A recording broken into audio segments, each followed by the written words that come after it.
Hi, everyone. Can you folks hear me okay? Give me a thumbs up if you can hear me okay. There we go. Thank you. I'm Professor Rosenblum, and I'll be your professor for Psych 49 this summer. Hope you folks have all had a nice summer so far. Weather's been nice, at least out here in Los Angeles has been nice. That's where I'm broadcasting from now. I live in Los Angeles, and I'm in my garage, despite the fact that it might look like I'm in rural England. I am in my garage in Los Angeles. And I'm excited to teach this summer. This is my favorite course to teach. Of course, it's based on my book, so why wouldn't it be? But I hope you enjoy it too. Should be a very kind of low key course. This, as you know, is Psych 49s for non majors. It's not a required course for the psychology students or anything like that. It's really for students that are in other departments or psychology students who just want to use it as an elective or something like that. So it is lower key than most other psychology courses that we teach. Okay, so you probably know how summer works. It's a whirlwind 5-week course, which means that we kind of double up on everything, including the lecture length and how quickly the tests come and all that sort of thing. So we will first introduce the details, the technical details of the course, and then we'll start our formal lecture today. And I'll stop after I introduce the requirements and the details of the course. I'll stop and see if there's questions. Looks like there's about 20 of you out there now. That's great. In terms of the protocol, you can, show your video. You don't need to show your video. Whatever you feel most comfortable doing.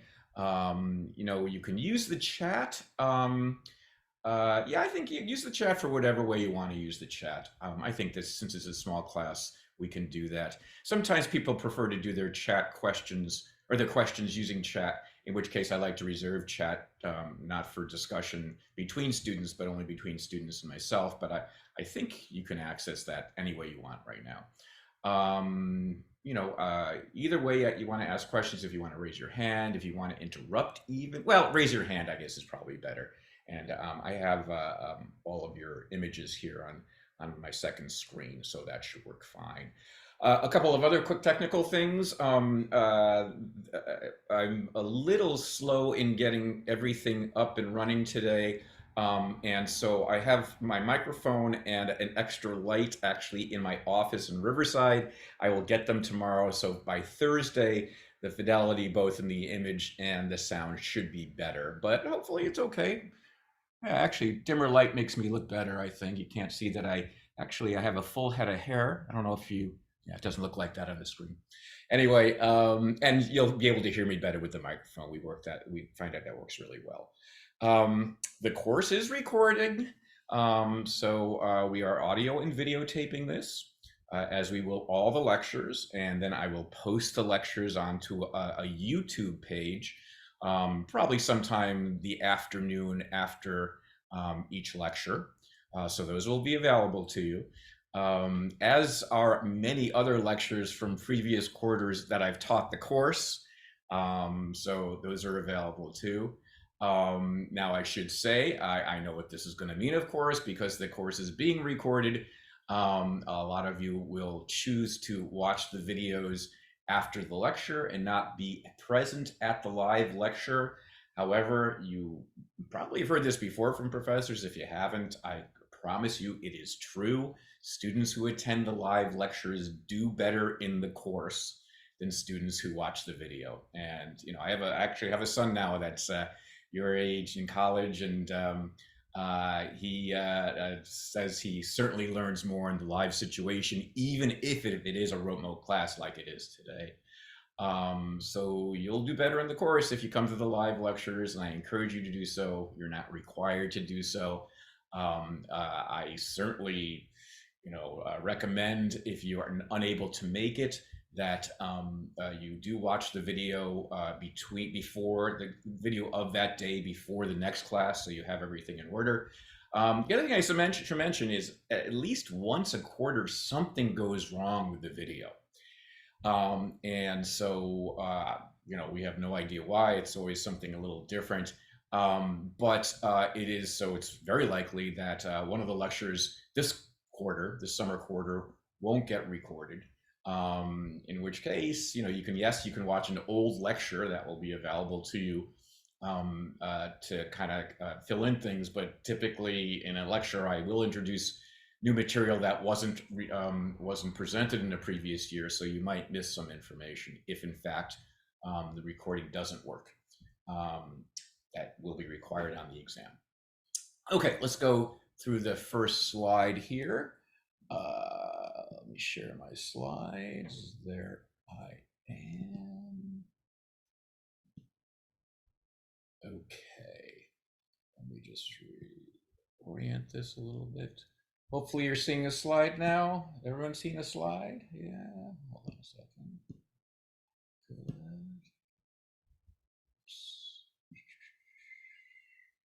Hold on just a second here. Let me make sure I've got as many of you as possible. Yeah, I think that's good. All right.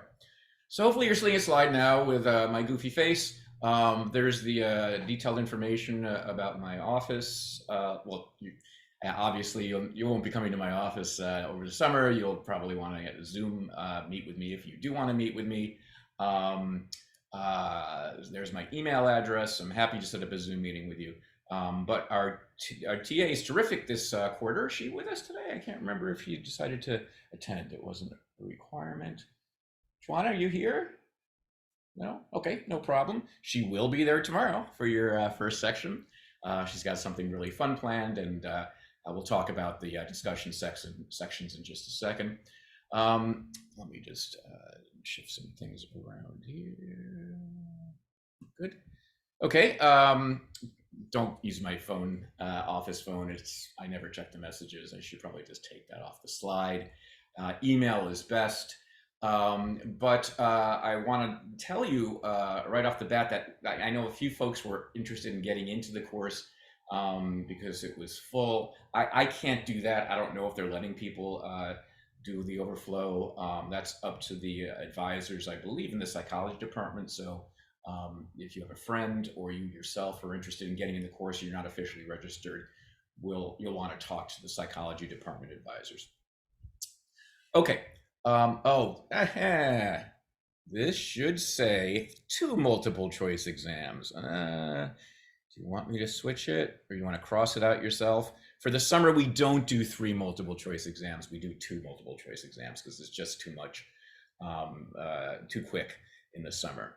And the 2 multiple choice exams will come in week 3 and then during the finals period, which I guess is a couple-day weekend or something like that.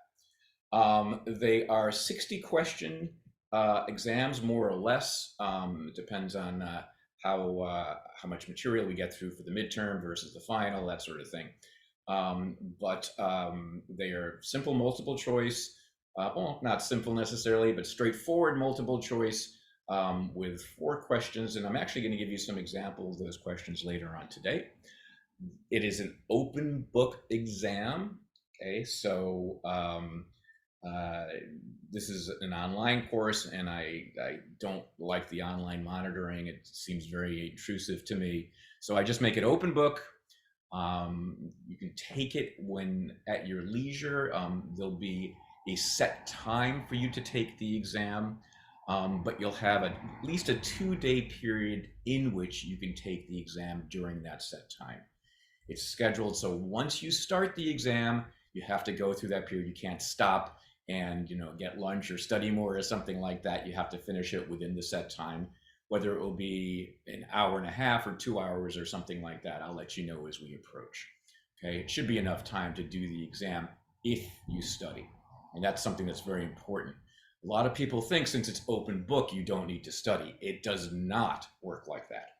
Okay, the exam is designed to evaluate how you've understood the information after you've studied, right? So there's no way you'll pass the exam by just coming into the exam, taking it without any preparation at all. It's just impossible to look up the answers to 60 questions within the allotted period, I promise you.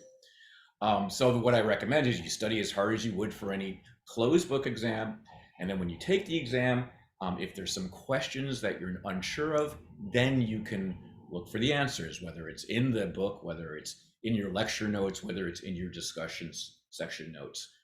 You will have a chance to check those questions. But again, this is, this always happens, that we have some students that don't think they need to prepare for the exams because it's open book. And I promise you, you absolutely need to study before you start the exam. Okay.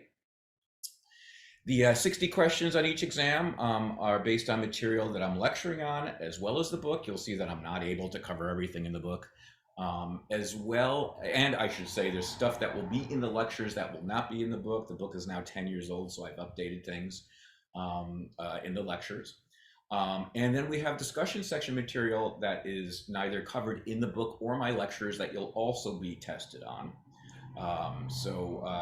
We take at least 5 to 10 questions on each exam from the discussion section material that wasn't covered either in the book or in my lectures. So that will probably be important information as the exam comes up for you. Okay, what else? iLearn page. Yeah, okay, we're not using iLearn anymore. So the book is available online as a Kindle book, I guess. There, if you have a Nook or something like that, it works that way too. You can get copies very cheaply, both the hardcover or the soft cover. It's an older book now, so you can get used copies, and you can get it from Amazon within a couple of days or whatever, however you want to do it. I did not order it from the bookstore because they charge a ton of money. And I figured folks from the online course wouldn't want to be going to the bookstore anyway. So you'll want to get it either online as a download or order the book. Okay. Yeah, I put iLearn page there. I haven't updated it. This is the very first quarter in my 34 years of teaching that I'm using Canvas. I just started yesterday. So it's going to take me a little while to navigate through it. It's kind of ironic because after 25 years of using iLearn or whatever, they're changing right now, and I'm retiring in a couple of years. So, but it won't take me long to learn it. But if things go a little slow in terms of what's being posted on the Canvas page, please be patient. I did figure out how to post the first set of slides for the, what did I post? I think I posted the slides for the echolocation lecture, which will be the one after the introductory lecture. The introductory lecture, you're not going to need to take a lot of notes on. I'll go through it pretty quickly just to kind of introduce you to the content of the course. But I think is the echolocation, if you guys want to look, if the echolocation slides are up there. If not, I will put them up during our little break.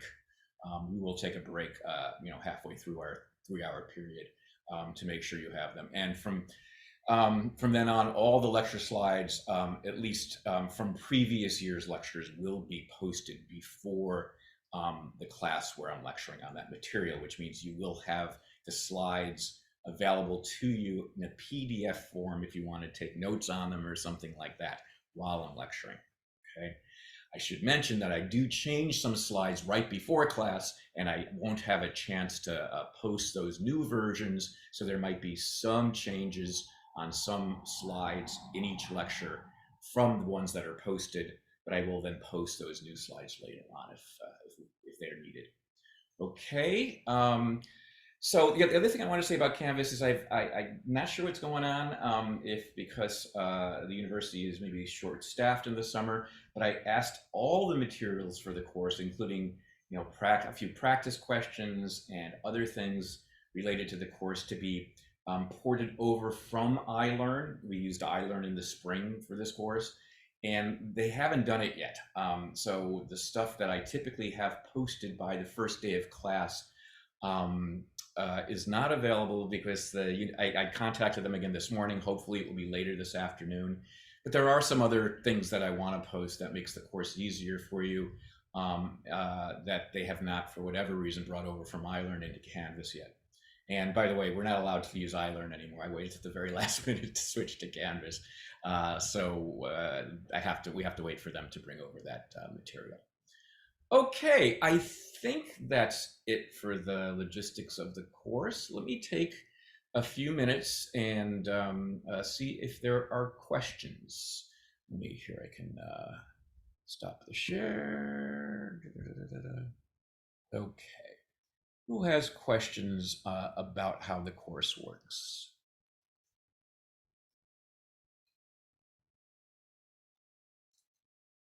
Don't be shy.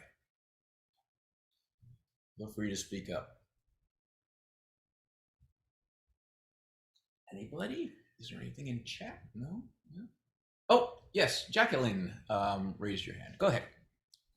Yeah, I was just gonna ask if you have a preference for us using like the hard copy of the book or the online version of the book. There's no difference between them. Also, there's an audio version of the book if you're into that type of thing, and you get to hear my voice even more if you're into that type of thing. So yeah, there's no difference between any of the copies. Yeah. Okay. Page numbers aren't different or anything like that. Yeah. What else? Other questions about the way the course works, the exams, anything like that? No?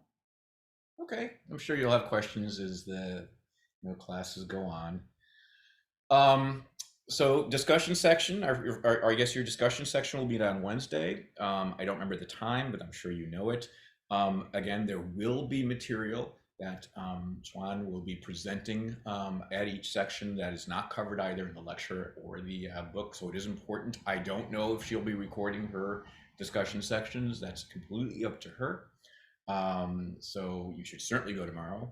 And you'll see that the sections, they're long, they're 2 hours in the summer, but they're really designed to be fun and to kind of make some of the concepts we'll be discussing in the class more intuitive. There will be new content, as I said, but really the purpose is to kind of, really give you firsthand experience. Now, when we do this on campus, when we teach on campus, we, sometimes go outside for demonstrations, and we bring things in for people to share, different items for people to use. So we have to do it a little bit differently since it's all being remotely taught now. But we've come up with some, I think, useful solutions of how to do the demonstrations of what I'll be discussing and what the book's discussing in section. I think you'll find it really fun. You'll want to, since you'll be doing demonstrations with yourself in a room, you'll want to, make sure you're in a quiet room, potentially, separate from other folks. But of course, that's going to be, something you want to do for lecture as well. Okay. So yes, definitely sections tomorrow. She'll be going through information on echolocation, as I'll be talking about in just a few minutes, and hearing sound sources. So our first topic is hearing. Okay. Anything else? Any other questions? All right, no problem. So we'll go ahead and share the screen again. There I am.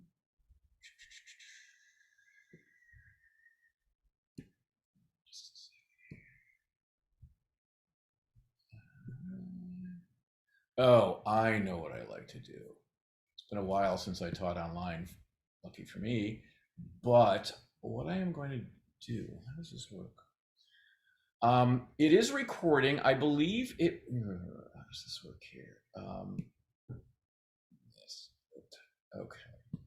What I'm going to be doing here is pinning my video and just showing my video along with. Just a second here. I just want to make sure it's recording correctly. Okay, let me share and see. I just gotta, sorry about this. I'm just kind of navigating. Oh no, I did not want to share desktop. I want to share this. Okay, share. Okay, so why is that not showing here? Hopefully you're seeing my little image in here as well as. Okay, I'll have to look at the recording to make sure it's working. It records really strangely, so it's not necessarily recording what I'm seeing. No, it doesn't. Second.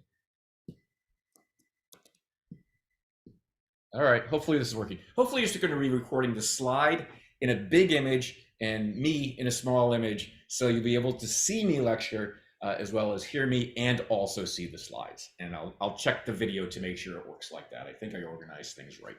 It's been a while since I've done this. It's been a year or so since I've had to do this. Okay, so let's start talking about the content of the course. And geez, I love this. This is so much fun for me. I'm sorry.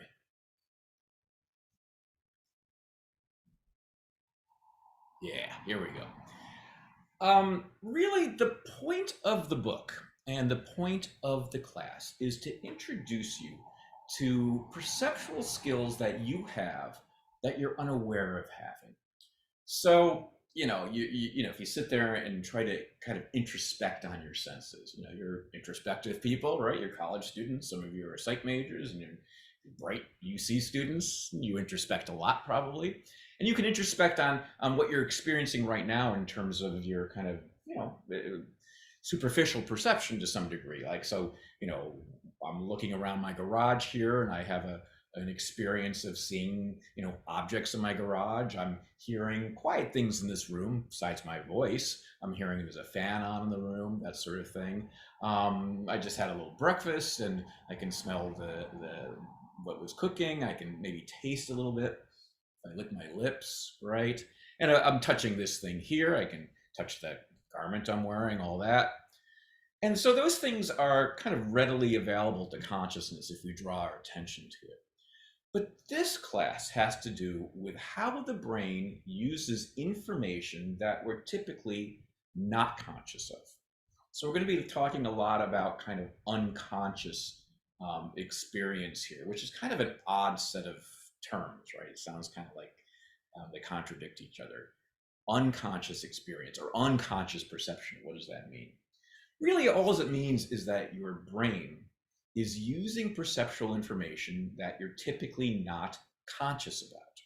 And as it turns out, a lot of what we do in perception is exactly like that, right? And then maybe you've heard of this sort of thing that sometimes you might not be aware that something was shown to you very quickly in an experiment, or maybe you've heard of what's called subliminal advertising, which we'll talk about later. So don't worry, there's nothing really scary about that. But we're talking about information that gets into our brain that we're not typically attentive to, we're not conscious of. But the course content is going to go beyond that, because we're not going to be just talking about little things that get in through our senses that we're not aware of. We're going to be talking about entire ways that the brain perceives the world that we're unaware of, almost having like new perceptual channels that we don't have conscious access to, right? So we're going to be talking about being able to hear a category of sounds that you were never aware of being able to hear, or being able to smell a category of smells that you don't have conscious access to. But we believe that these kind of unconscious, what we sometimes call implicit perceptual skills, are happening all the time, and in some ways might be what your brain is most interested in extracting. That's what this book and the course is about. So we'll be talking about these implicit perceptual abilities, the idea that you're perceiving much more than you realize. Again, not just little, kind of things that sneak in past our attention, right? But entire channels. And we'll call these implicit perceptual abilities. Now, there's that word again, subliminal.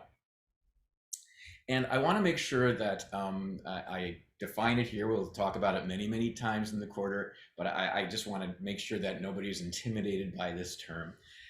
So maybe you've heard about subliminal advertising, I said, or getting subliminal information, or being coerced by, a subliminal signal or something like that. And we're not talking about coercion. We're not talking about advertising typically.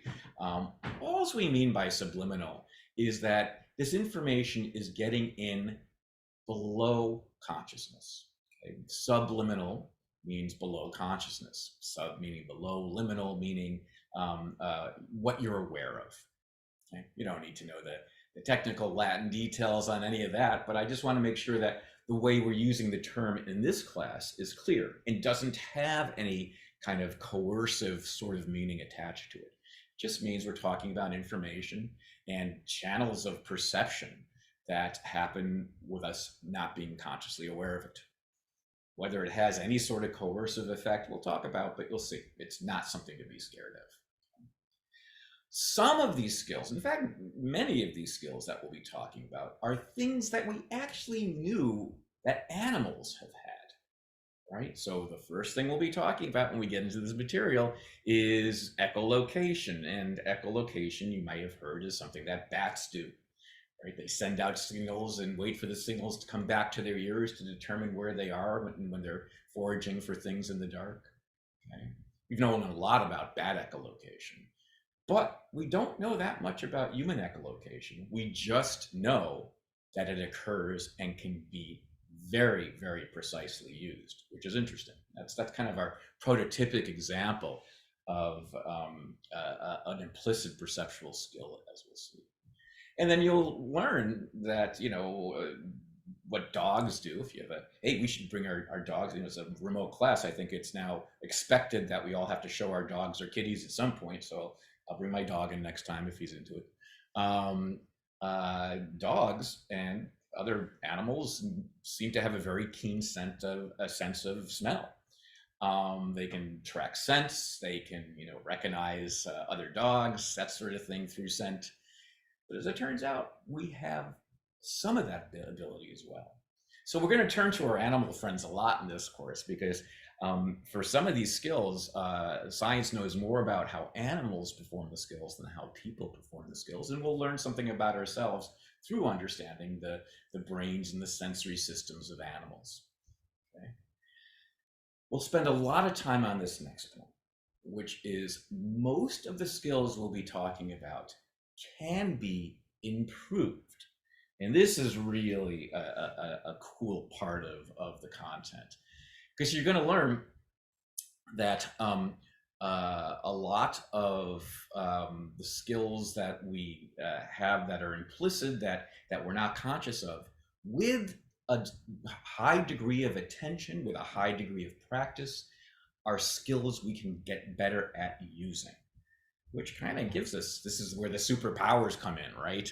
That we'll be talking about individuals for forever, whether for sensory loss reasons, they've lost their hearing, they've lost their sight, or perceptual needs at the workplace, or for hobbies or something like that.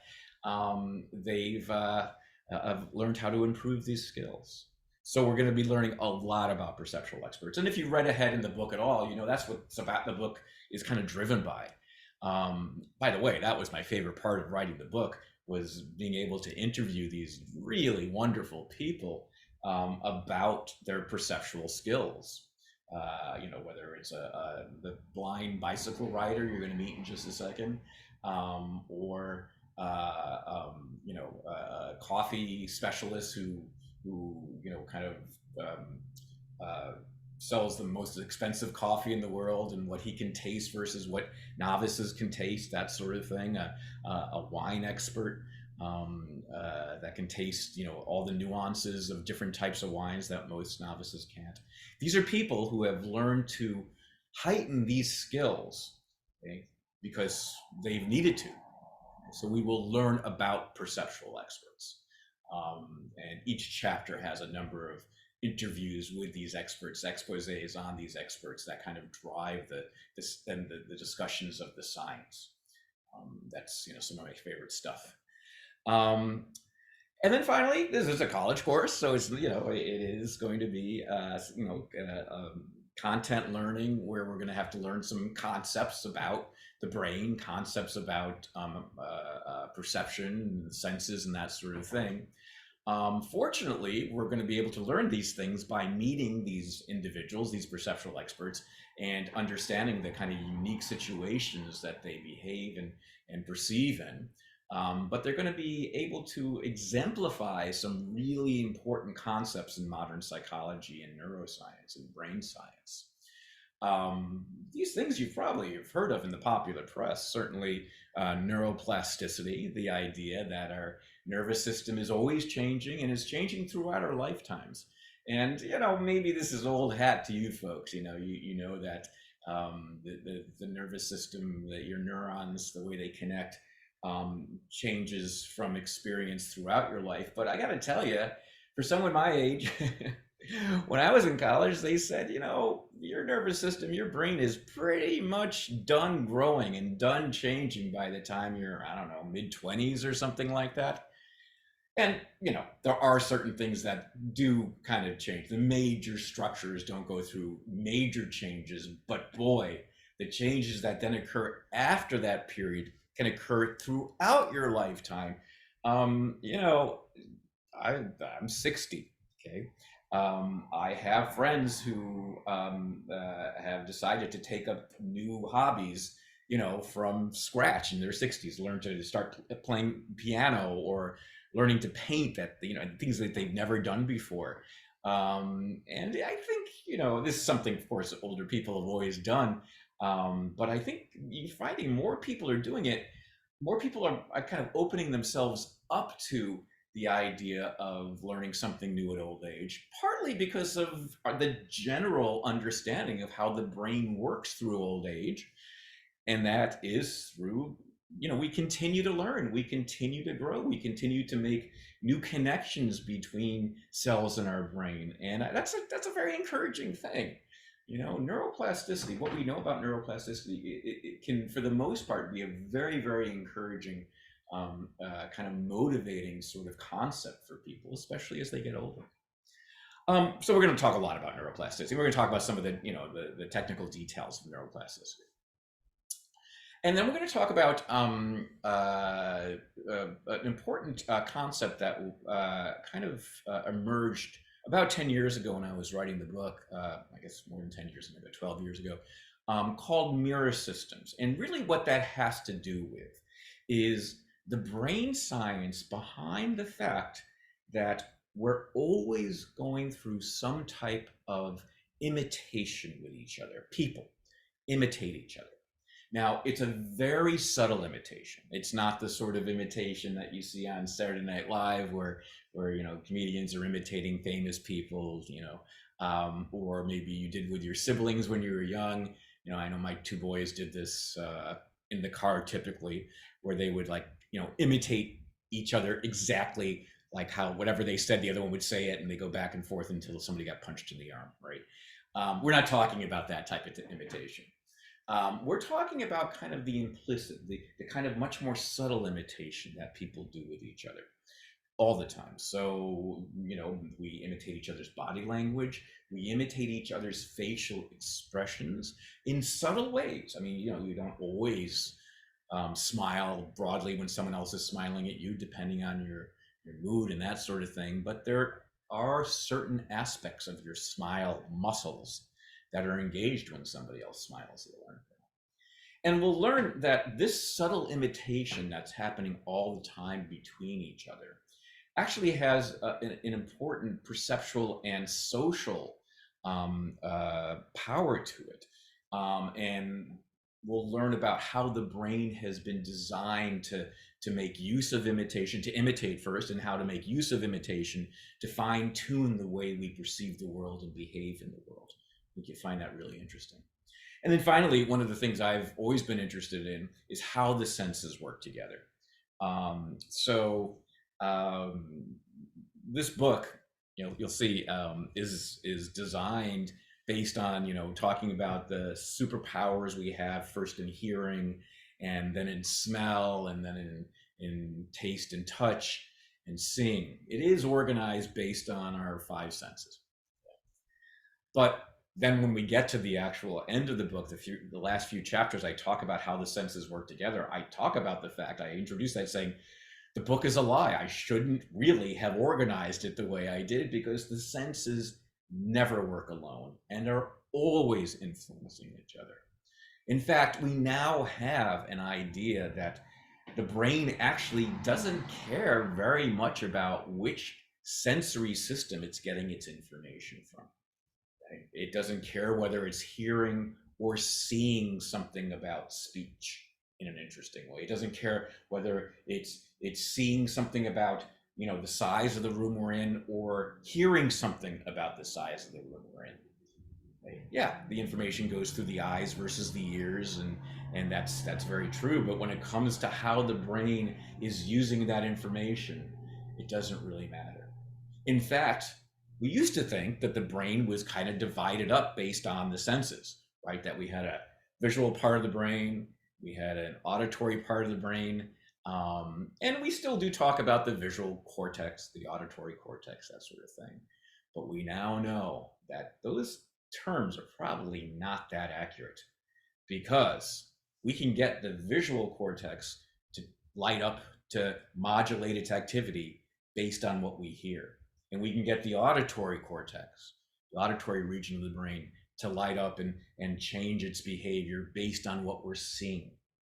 So the idea that our brain is divided based on which sensory system the information is coming through is not really that accurate. And so we kind of have this revolution going on in how we're understanding how the senses to work together. They always work together, and the brain, again, it's not really that important which sense the information is coming from. That's what I mean here by multi-sensory primacy.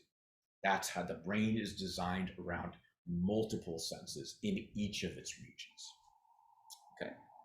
All right, that's kind of the big picture. Now what I'm going to do is just very quickly, I tend to take too long for these things, but I'm going to go through this very quick. I'm going to go through a quick introduction to each chapter. So the first thing you'll be learning, we'll be talking about, is Daniel Kish. And he is a blind individual who you'll learn very soon. Actually was an undergraduate here at UCR. He had just graduated before I got here in 1989. And then went to San Bernardino State to get his master's in psychology. And there you're seeing him ride a bike around San Bernardino. And he has no light vision whatsoever. He has prosthetic eyes, glass eyes, but he's able to ride a bike and able to avoid obstacles, as you maybe just saw. He rides around. Oh, by the way, is the video working okay? Let me do this. I think I can reshare, and I forgot that we had a way of, share sound, optimize for video, and now this is going to be much prettier for you. There you go. Oops. Hopefully the video is working good now. There you see him riding his bike around San Bernardino streets near where he used to live. And there he is in a basketball court, avoiding the poles and staying on the gravel. And you'll see he's able to do this by human echolocation, which you'll learn about in just a second.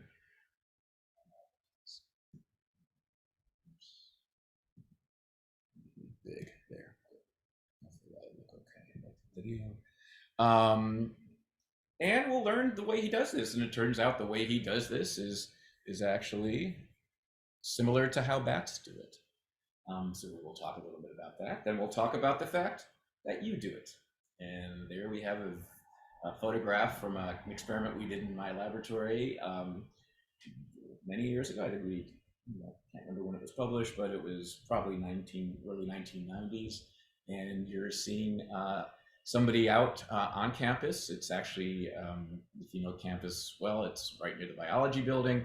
And we did an experiment where we brought undergraduates who were completely, well seeing and hearing people, taught them to echolocate, as you'll be taught tomorrow, and perform a skill where they walk to a wall.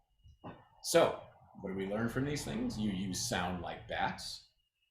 You are hearing space, which is interesting, right? Not only are you able to tell, where a big object like a wall is in front of you, you can hear the type of room you're in, the size of the room, based on how sounds in that room echo off walls. You can hear where you are in the room based on how sounds echo off of walls. And then you can also hear how sounds that are made can get changed by the objects that are in front of them. As it turns out, your sophistication with hearing the layout of things in a room, including the room itself, is much more sophisticated than you realize. And we'll go on to talk about that point, that you do hear more than you realize. Now we'll switch from going from chapter 1 to chapter 2 to talk about the fact that you not only hear sound reflections, but of course you hear things that make sound. But the things that make sound are analyzed in a very, very sophisticated way. And we'll learn that our brains are sophisticated enough that a blind individual can learn to play baseball. And there you see what's called a beep baseball batter. He's hitting a ball, a softball that emits a beep sound, and I have one of those somewhere around here. I'll show you when we talk about it. And he's able to, field the ball and often catch the ball based on the beep itself. We'll talk about how this is done. I have a little video here that shows this. All these players are blind. They do wear blindfolds to make sure anyone who has a little sight is, kind of put at the same level as everybody else. They run to a base that makes a sound as well. And I was able to go out to Houston and watch the beep baseball World Series. It was absolutely fascinating. These are serious athletes. These folks train a lot.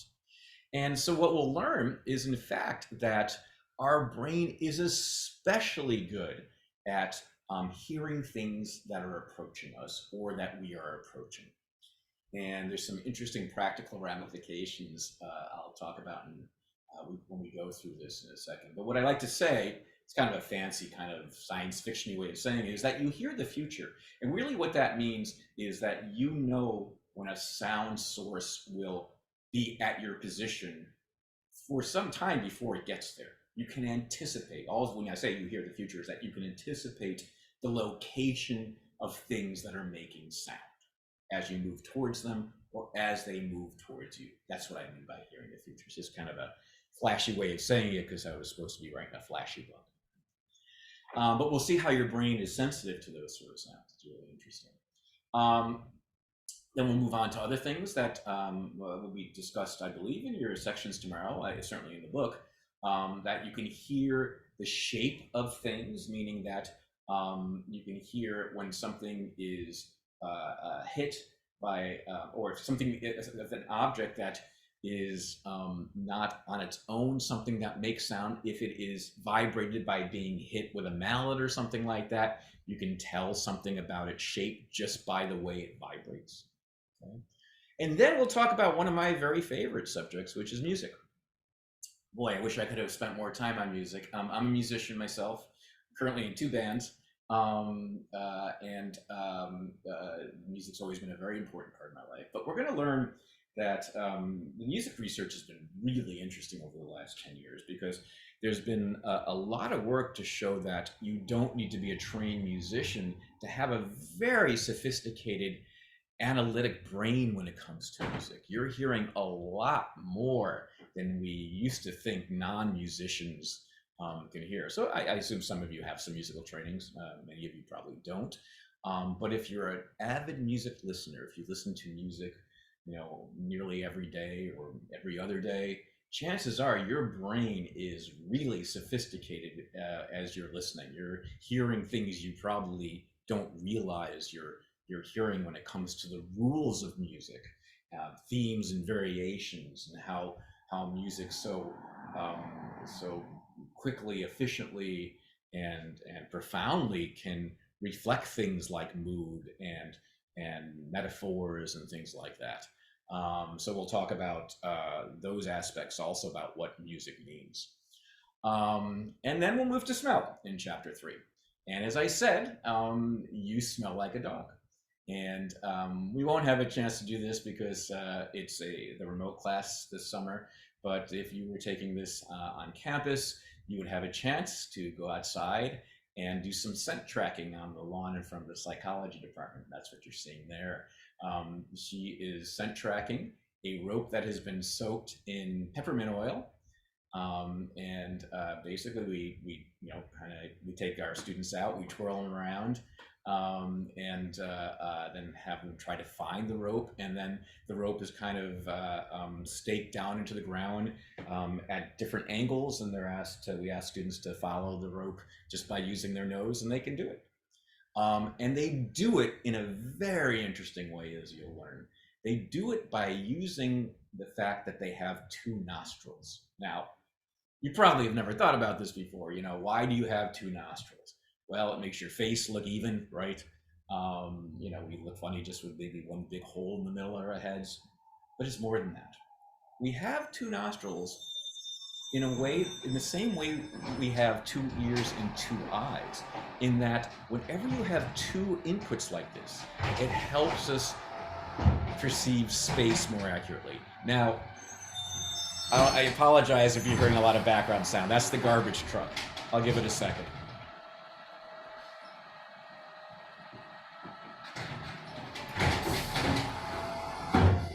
Can you hear that? Seems like it was there an awfully long time. Maybe they wanted to hear a little of the lecture. I don't know. And then inevitably, I think it's Thursday, the gardener comes and you'll hear okay, the leaf blower behind my lecturing, but with the microphone on, I'm able to set it up so it's not as annoying as it was just now. I apologize.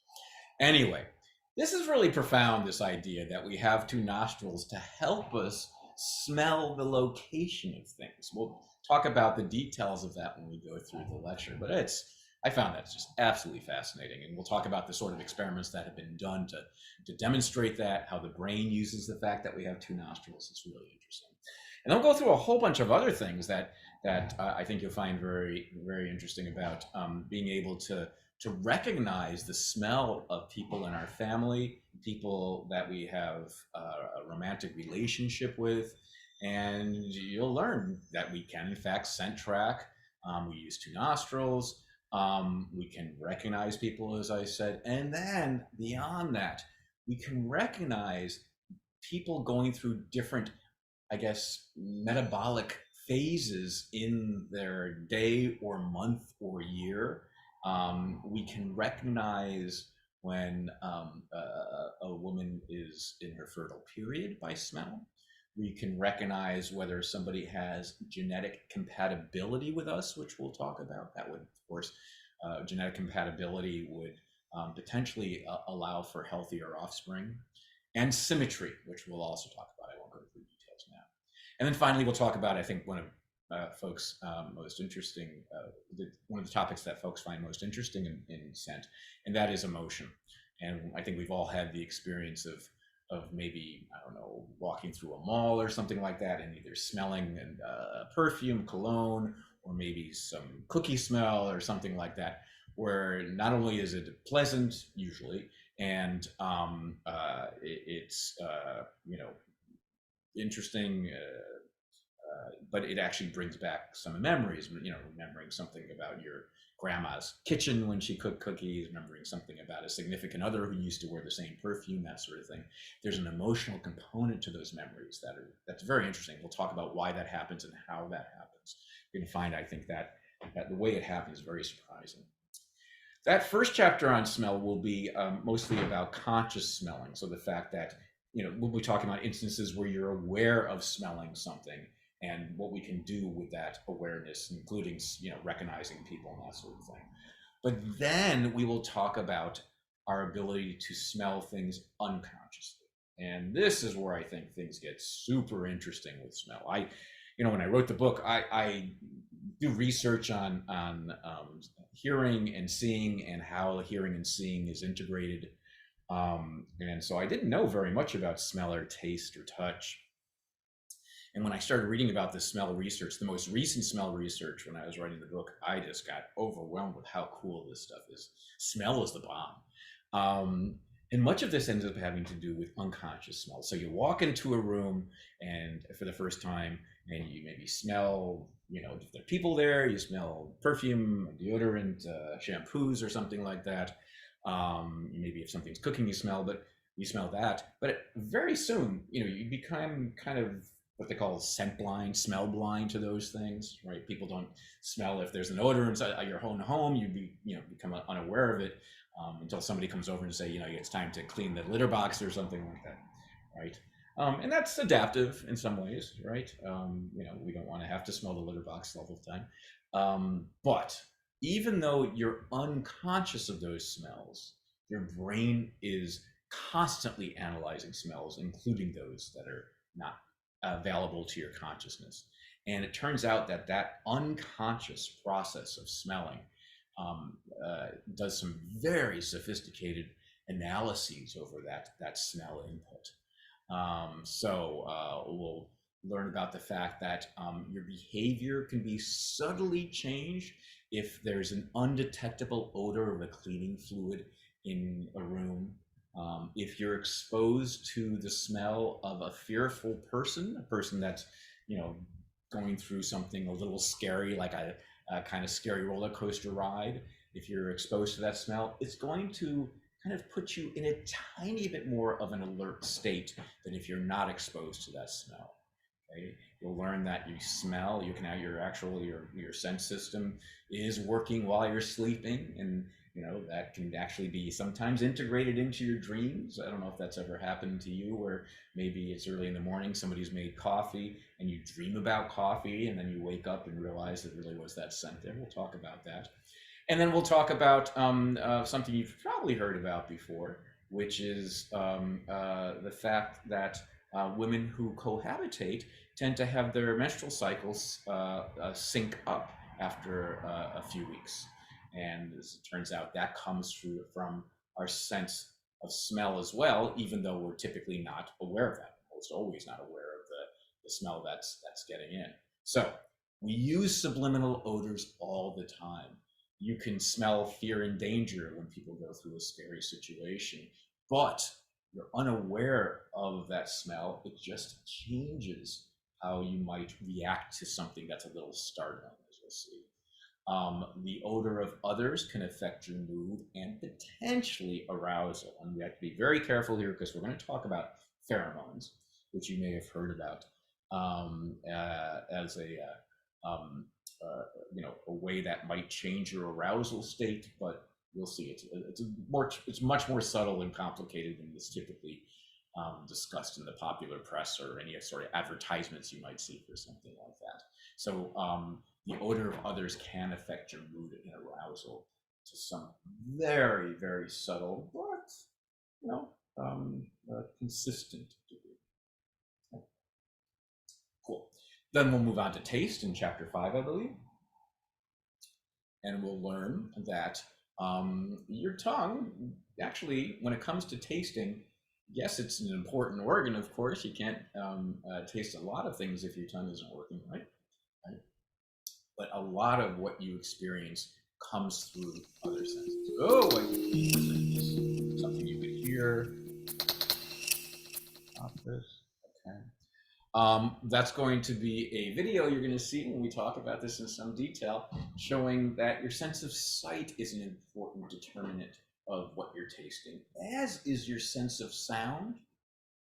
But you'll learn in your discussion sections and in the book what really is going to play a especially large role in your sense of taste is really your sense of smell.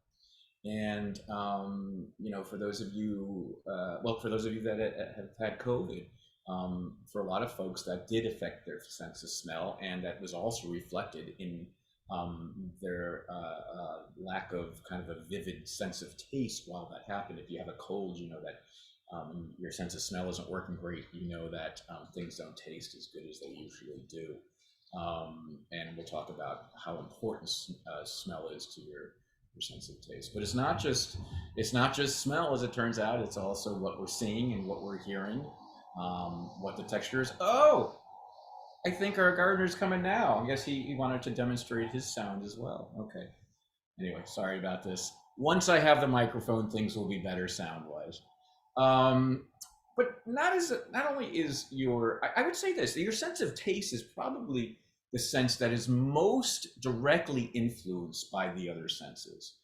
Okay, as we'll see, so your most kind of multi-sensory sense. So you don't, if the only thing you could use to taste food was just your tongue, food would not taste the way it does. We use everything to taste our food. You taste what you expect. And what I mean by that is if we are told if there's a plate of, say, what looks like ice cream in front of us, and we're told it's ice cream, but it's actually, what a mousse is, like a savory mousse, like a fish mousse, MOUSSE, is it's kind of a blended kind of pasty looking thing, but it can be made to look like ice cream. And if you're told that here's a nice plate of vanilla ice cream, but it's actually a fish sort of paste that's made to shape like an ice cream, oh my gosh, does it taste different than it would if you were told that it was actually fish. And then we will talk or learn about a wine expert who has studied how wine is made, and as a result of that studying can now taste things in wine that most of us cannot taste. And it's going to be one of our most interesting demonstrations of perceptual expertise, because it's going to involve actual rote learning, like opening a book and learning about in this case, wine production techniques and bottling techniques and that sort of thing. So then that sort of expertise affects how affects how he tastes the wine. So it's one of our most interesting examples, I think, of perceptual expertise. It's literal book learning that can affect our sense of taste. Move on to touch then, and we'll introduce touch by learning about this fascinating gentleman. I had a chance to spend time with Rick Joy. Sadly, Rick passed away last year, but I think he was 80 something. But when I met him, he was newly retired, and I got to learn a lot about his fascinating life. By the time he was one, he had lost his sense of sight and hearing. You might know the story of Helen Keller. There she is. And I was interested in talking to Rick because, well, just an amazing guy. It's so interesting. I would assume that somebody who didn't have a sense of sight or sound might have a fairly isolated life. Not Rick. I mean, Joy was literally his last name, and he just was such a joyful person and a very social person. He had tons of friends. He had a wife and a child, both seeing and hearing, but he also had a lot of friends that are seeing and hearing. And the question is, how do they communicate with Rick? Well, some of them did know sign language, and they could sign into his hand to communicate with him. He speaks. His speech is a little hard to understand, but you can understand him. But what if you don't know sign language? I don't know sign language, and we had a 2-hour interview. How did he understand my questions? He understood my questions by what you're seeing here. He touched my face. Is how Helen Keller was able to, meet presidents, like she's meeting President Eisenhower here, who didn't know sign language. She was able to communicate with him by touching his face to understand speech. And as we'll learn, this is something that they were able to get very good at, but this is something that you could get good at too, and actually can do to some degree almost immediately. And you'll also learn there's other things we can do with faces when it comes to touch. We can recognize faces, and we can recognize expressions from touch. So we're going to be talking a lot about these skills that you wouldn't expect you'd have when it comes to touch. And then we'll talk about a category of touch that most people don't think about, but is a large proportion of how we use touch to perceive things. And that is through kind of feeling how, here, I've got my glass, would be great for this. Can you see this? Yeah, it's coming out okay, right? When I touch this glass, I'm only in contact with 2 little points here, okay? But I can do a whole bunch of things based on its full shape. So of course, I'm balancing it okay, I'm holding it okay. what I've had to do with this glass has changed as the amount of water has decreased over the lecture time. And I'm doing so without looking at it. And so essentially what I am doing is I am perceiving the size, shape, and movement of this glass without touching the entire glass. The only places I'm touching are here. But what's going on here is the glass, because of its size, because of its shape, because of its weight, as that's changed with the water, that is actually communicated to what's going on with my fingers. And so what I like to say is that, in fact, we can touch things, we can touch things, or we can feel things without touching them. I am not touching, again, the entire expanse of this glass. I'm only touching a little bit of it. But I'm able to feel the size and weight and shape of this glass, okay, even though I'm not touching it. And we're going to learn that, we're able to do this with a high degree of accuracy. We're doing this all the time. In fact, much of our touch skill involves touching, just having our skin contact just a tiny bit of an object, but being able to perceive much more than what our skin is touching. It's an important part of touch.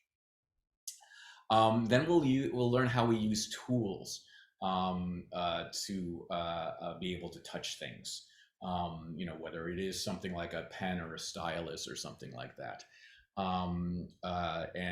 It's almost as if we'll learn how the brain kind of integrates the tool into our touch area in order to use a tool to do as accurate a touch skill as if we're actually making skin contact with that thing directly. And then finally, we'll learn about one specific type of tool, which has to do with how spiders use webs to know where flies are and how big the fly is and how, feisty the fly is. And we'll learn that this is a skill that we actually have too, to some degree, based on some really interesting experiments. We'll then go on to another section of touch and learn about how touch changes our brain. So this is where we'll really get into the neuroplasticity issue. How are we doing time-wise here? Good. Touch is a nice place to really learn about how the brain changes with experience. And we'll be introduced to that concept from meeting John Bramblett, who is a blind painter and is able to paint, is that video working? Oh, there he is, yeah, good. Is able to paint portraits, large portraits of people, his pets, things that he remembers when he had sight, by feeling paint and feeling how the paint is on the canvas. And we'll learn, he wasn't always blind, he lost his sight at 20.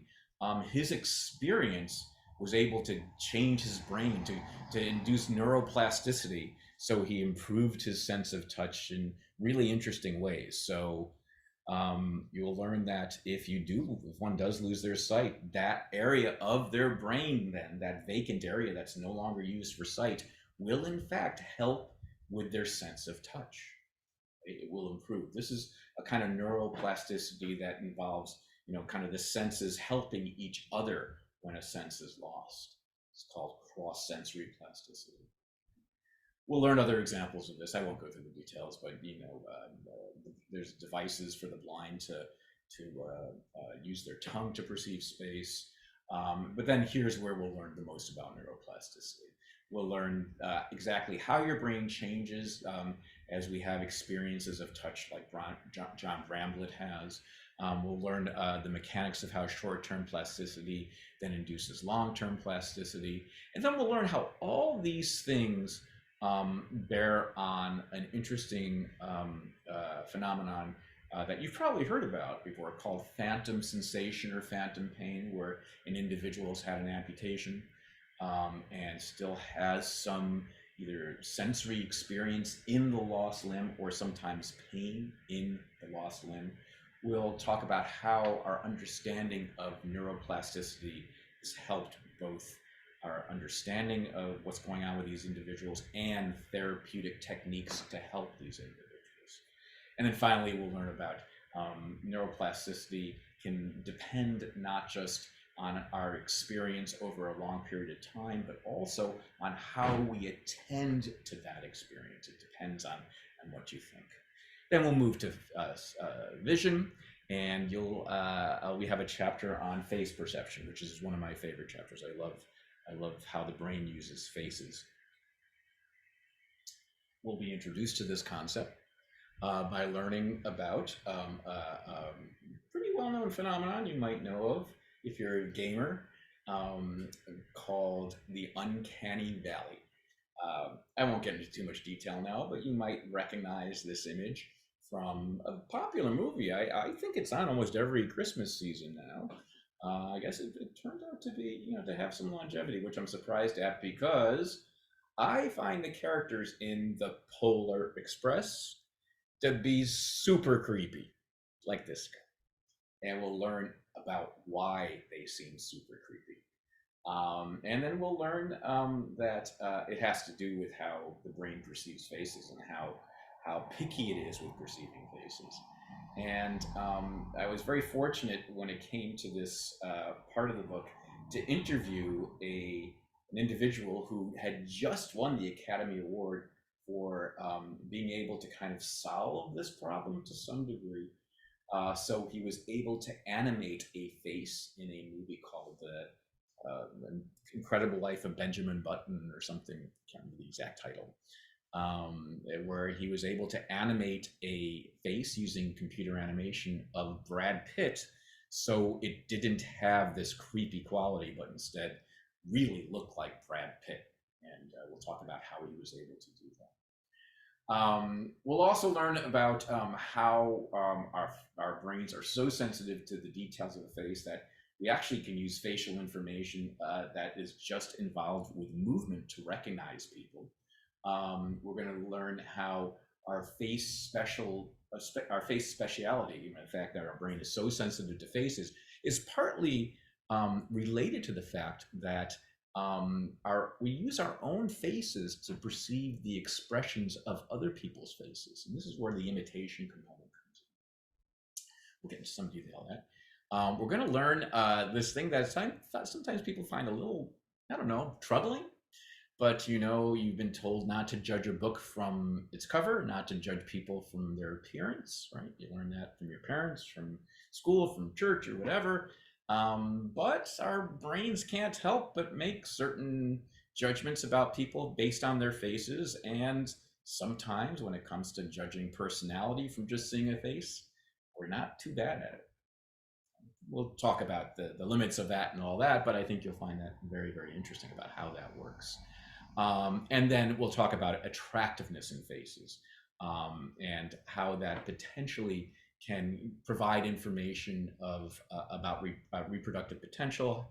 In other words, mate selection and selecting mates so that the offspring are healthy. How attractiveness and kind of cross-cultural, cross-historical aspects of facial attractiveness play a role in that. But then we'll move to the next chapter having to do with imitation. And actually, I'm going to skip this a little bit. I've got some demonstrations that I'll just wait on.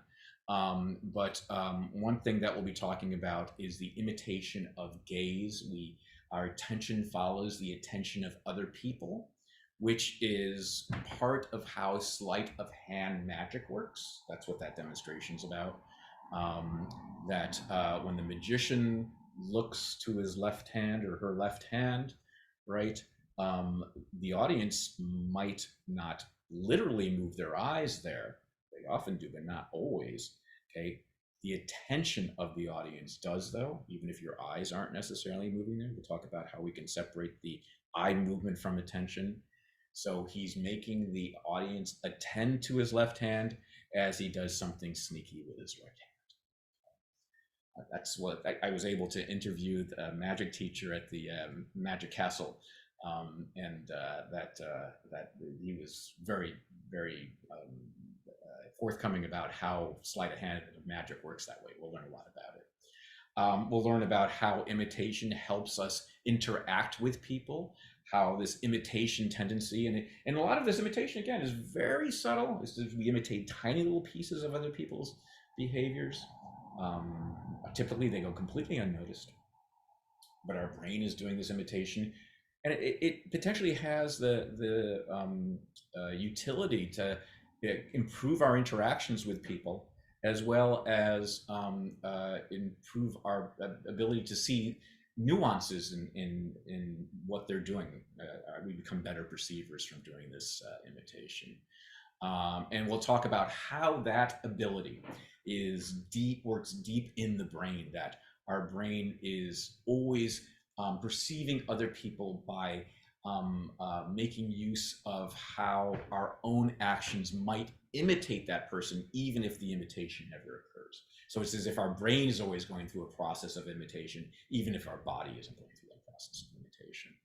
Okay, and then we'll talk about that. This also involves the ability to synchronize with others, whether you're synchronizing with other musicians if you're a musician, synchronizing your dancing with other people, synchronizing our facial expressions and our nodding and that sort of thing, the sort of things that happen unconsciously.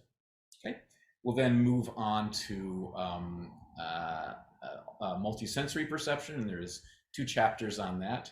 And we'll spend some time on this first topic, which is lip reading. And this is something that we study in my laboratory, so I like to spend lots of time talking about that.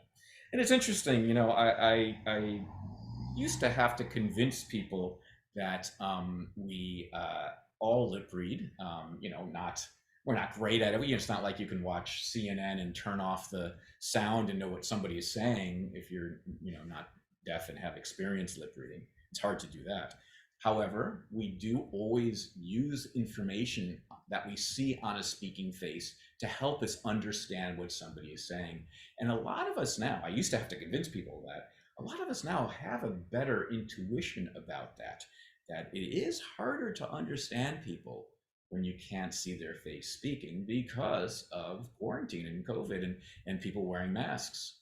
And so you might be interested to know that there are masks now that can be purchased, that protect one's health, but provide a little window so you can see what the lower half of the face is doing as a person speaks. So, if you're interacting with older people who have, a little hearing impairment, or certainly deaf individuals who are used to getting a lot of speech from seeing a face, these can be very useful masks. There's a lot of different types out now. And it really is kind of an interesting, if there's any silver lining about this, terrible period, this might be one of them that has made people a little bit aware of the fact that, seeing a face is an important thing for understanding what people are saying sometimes. And so, we'll be talking a lot about that. We do use facial information whenever it's available.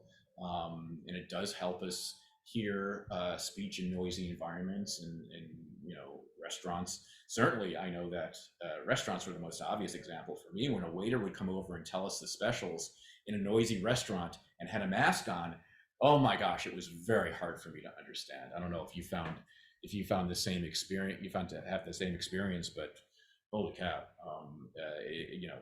sometimes it's hard, even when I can see their face, but without being able to see their face, I'd have to ask them to repeat themselves again and again when it came to the specials. So we use visual speech, lip reading information whenever it's available. It automatically integrates with the speech we hear, and I have a little demonstration that I'm going to save it for later. But this is where things get interesting when it comes to the brain and multisensory perception.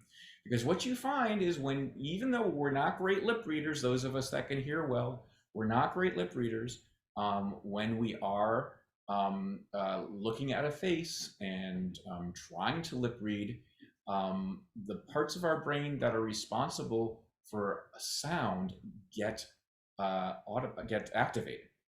So we never thought this happened. In fact, this is the first demonstration of this kind of cross-sensory activation. We always thought the little region here that we call the auditory brain area, the auditory cortex, was responsible for sound and sound only. But we then learned that if we ask even people who don't have experience lip reading to look at a face and lip read, this little region gets lit up even though there's no sound present. So it's like this region is more sophisticated than we thought. It's not just a sound region, it's a region that's sensitive to speech and can use speech information, whether it is from hearing speech or seeing speech on a person's speaking face. You might, since we just talked about this, you might be interested to know that you can also activate this region with your eyes closed and nothing coming to your ears, but touching a face. Even if you've never done that before, if you touch a face and try to understand what a person is saying as they speak, your little auditory region understands its speech and wants information about what the person is saying and is used for that purpose. So it's not really an auditory region, is it? I mean, it looks like at least part of it is a speech region, and it wants that speech information through any sensory channel it can get. So yeah, your speech brain treats speech, visual speech, like it's sound. And then we'll talk about the relationship between how one speaks and how they can be identified through seeing a face move. So we talked a little bit about this before. The way a face moves can identify a person. And so when we see a face move for the purposes of visual speech perception, lip reading, it helps not only understand what they're saying, but who they are. Okay? And then the final chapter really kind of brings this home, this idea that our senses never work alone. And one of the most common examples we have is something like this, right? My son and his girlfriend just came back from Disneyland Sunday. They spent all Sunday at Disneyland. No, Saturday. They went Saturday, right? They came back very late.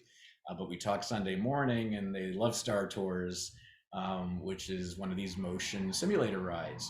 And motion simulator rides work on the principle that your brain will use visual information to kind of provide information on what your body is doing. It is provide information for balance, provide information for our experience of motion.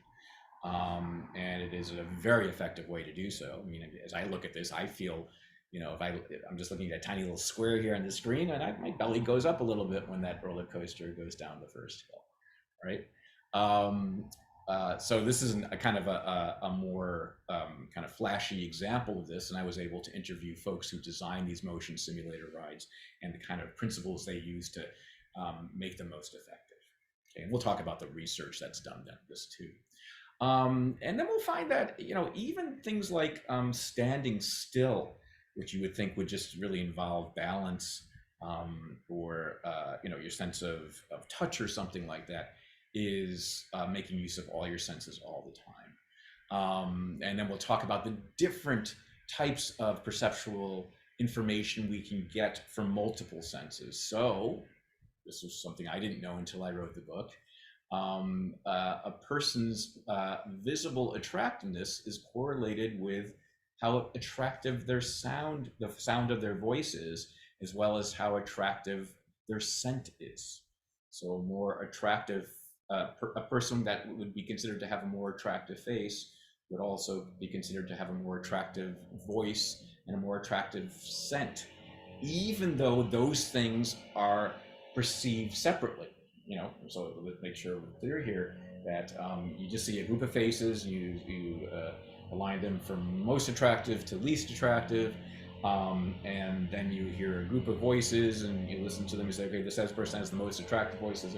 What you find is that these people, they'll line up. So a person with an attractive face has an attractive voice and has an attractive scent. So attractiveness potentially, signaling something about reproductive potential or something like that, can be conveyed through all three of these sensory dimensions. And then we'll talk about what we discussed, that your brain is designed around multisensory input, and that this compensation you see between areas of the brain can even happen when we're not talking about major losses of a sense, but minor losses of a sense. So, ready for this? Okay, I wear glasses. I've never worn contacts. I'm nearsighted. I wear glasses. Some of you do as well. Your sense of spatial hearing, if you wear glasses, is a tiny bit better than people who don't wear glasses. This compensation, my vision isn't terrible. When I take off my glasses, I can maybe still drive without my glasses. My vision isn't terrible by any means. Um, but I have enough of a loss that my sense of hearing comes into head. And that's true of any even minor sensory loss, which is really interesting. Okay, so that's what the course is about. I won't go through this slide again. We already went through it. Why don't we take a little break here, and then we'll start talking about echolocation in some detail. So let's take a 10-minute bathroom break and come back, I guess, at around, what time is it? Can't see the, okay, I just have an analog watch. So I guess around 11:32 or so. Okay? All right, see you soon.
Okay, we're back.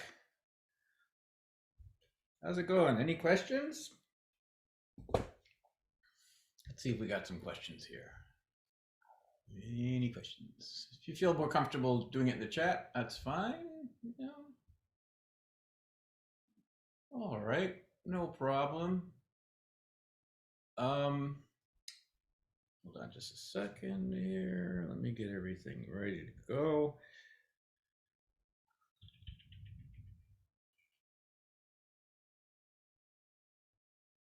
Yeah, we are ready. So what we're gonna do, I hope this works. Let me just see something.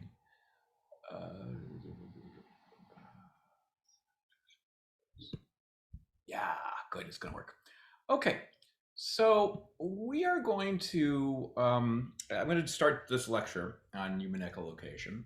And then after a little while, what I'm going to do is do our first polling question. And you'll see it is going to be a question in the style of the sort of questions you get on the exam. Okay, I'll level with you. I'm going to give you a question that will be on your exam in just a few minutes. And we'll go through. I'm going to have you answer the question, and then you're not going to be graded for it or anything like that. Just want to get a sense of whether you're understanding things, so it doesn't reflect on your grade. I mean, there's no way you can get to your account in Canvas anyway. It's all anonymous, but it will be a question that will be on your exam. Now, as it turns out, and I have no idea unless Zoom has changed this recently. It's been a while. It's been about a year since I've done this, but up until that time, Zoom does not record the questions when I post them up. So I'll remind you of this when we post the question, but you might want to take a screenshot of that question so you'll have one of the questions that will be on your exam. Okay, we'll talk about that more in just a second, but I just wanted to make sure that you were kind of, if you know, I want to make sure you know how to take a screenshot, or you can quickly figure it out sometime in the next, say, 15 minutes, because you'll want to do that when I post the question. Okay. Well, if there are no other questions, then I think we can get started. Let me go ahead and share the screen again. Okay, and there's my little head.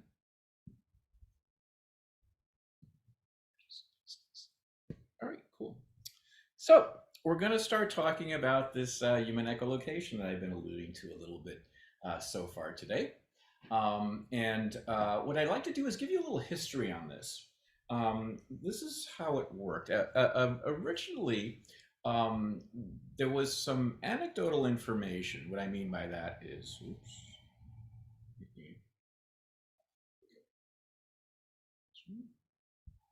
Just a second, I gotta,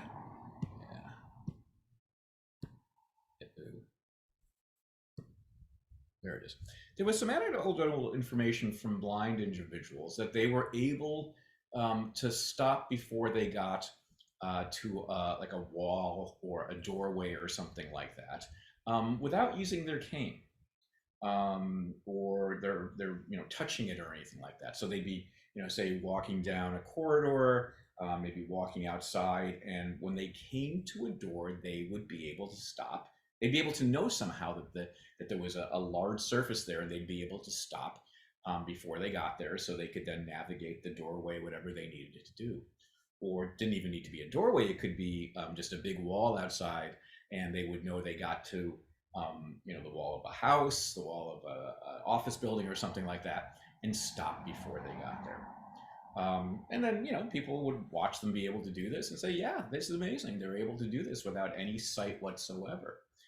The question is how they're able to do it. And this part of the story, I think, is very interesting, and I don't want to lose this piece of it. When the blind were asked how they do that, they were able to do this, they said, I don't quite know. I just have a feeling when I come close to something big like this, when I'm facing something large like a wall, a door, or something like that, I feel it's in front of me. They didn't really know how they were able to do it, but they were in fact able to do it. So we'll try to introspect a little bit more and see if try it a few times, try to introspect, see if you have any experience of what it's like to know there's a big wall in front of you. And they would do it. They walk to the wall and say, I guess the only feeling I'm having is that when I come close to the wall, it feels like my face is like a little tensing up or something like that. Or, I feel different pressure on my face. And, people said, okay, all right, thank you for the insight. That's a good beginning. And so what people started writing about this, in the popular press or whatever, and they called it facial vision,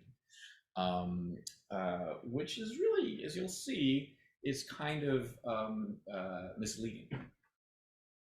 And the idea of facial vision was actually called facial vision for a long time, is that the blind were able to sense that a big surface was, they're coming to a big surface by something going on with the facial skin or something like that. And I have the phrase here, regarding awareness. That's what the RE colons means, regarding awareness. And what I mean by this, okay. What I mean by this is, I think, as it turns out, it's going to have nothing to do with the skin on the face at all. And you'll see that in just a few seconds. But I think it's really interesting that the blind, who were especially good at this, walking to a wall, stopping before they got there, a lot of the blind individuals got very, very good at this. They didn't know how they were doing it. That's what I mean about awareness. They were not able to have an awareness of the basis of this ability. Okay, so here's how it worked. Some scientists said, okay, let's go ahead and really test this. So what they did is they went, they took some blind individuals to a laboratory, and this laboratory happened to be on the psychology building, in the psychology building of the Cornell campus in the 1940s and 50s. And you're going to see it, actually a very charming video of this in just a second. They brought the blind individuals there, and they set up a little course for them, very simple course, where they would start at one end of a very large room. It was, I think, in the very top floor, and so there was a lot of room. It was the attic of the building or something. They would be able to start them on one side of the room, ask them to walk across the room, and stop before they got to the wall, or sometimes stop before they got to a board that could be moved or something like that. And lo and behold, the blind could do this. Sighted folks, they could learn to do it. You'll see how this works in just a second. But the blind could do it. And they said, okay, well, let's see if it is in fact the face. So what they did is they asked the blind to wear masks, or, I think they put like cardboard pieces or something over their faces. And in fact, the blind could do it. It didn't affect it. I said, all right, well, maybe the mask isn't enough. Let's now add a fan down there, because maybe the way they're able to do this is to feel very subtle pressure changes on the face. And when you get close to the wall, there's less air between you and the wall, whatever, and you're feeling that on the face. So let's put a fan down there, a cardboard piece, and lo and behold, the blind could still do it. They could walk and get to the end and stop before they collided with the wall. And they do this, they test this over and over again. And I guess what happened then is one of the individuals was getting a little tired, and they said, would it be okay if I took off my shoes? Now, we're talking about the 1940s and 50s, and people used to get dressed up a little bit maybe much more formally back then, even to go to a silly little lab experiment. Like, you're going to go to a lab experiment wearing hard-soled shoes and a jacket and a tie, right? No. But they did. So this person had hard-soled shoes on, and he was walking along a wood-paneled floor.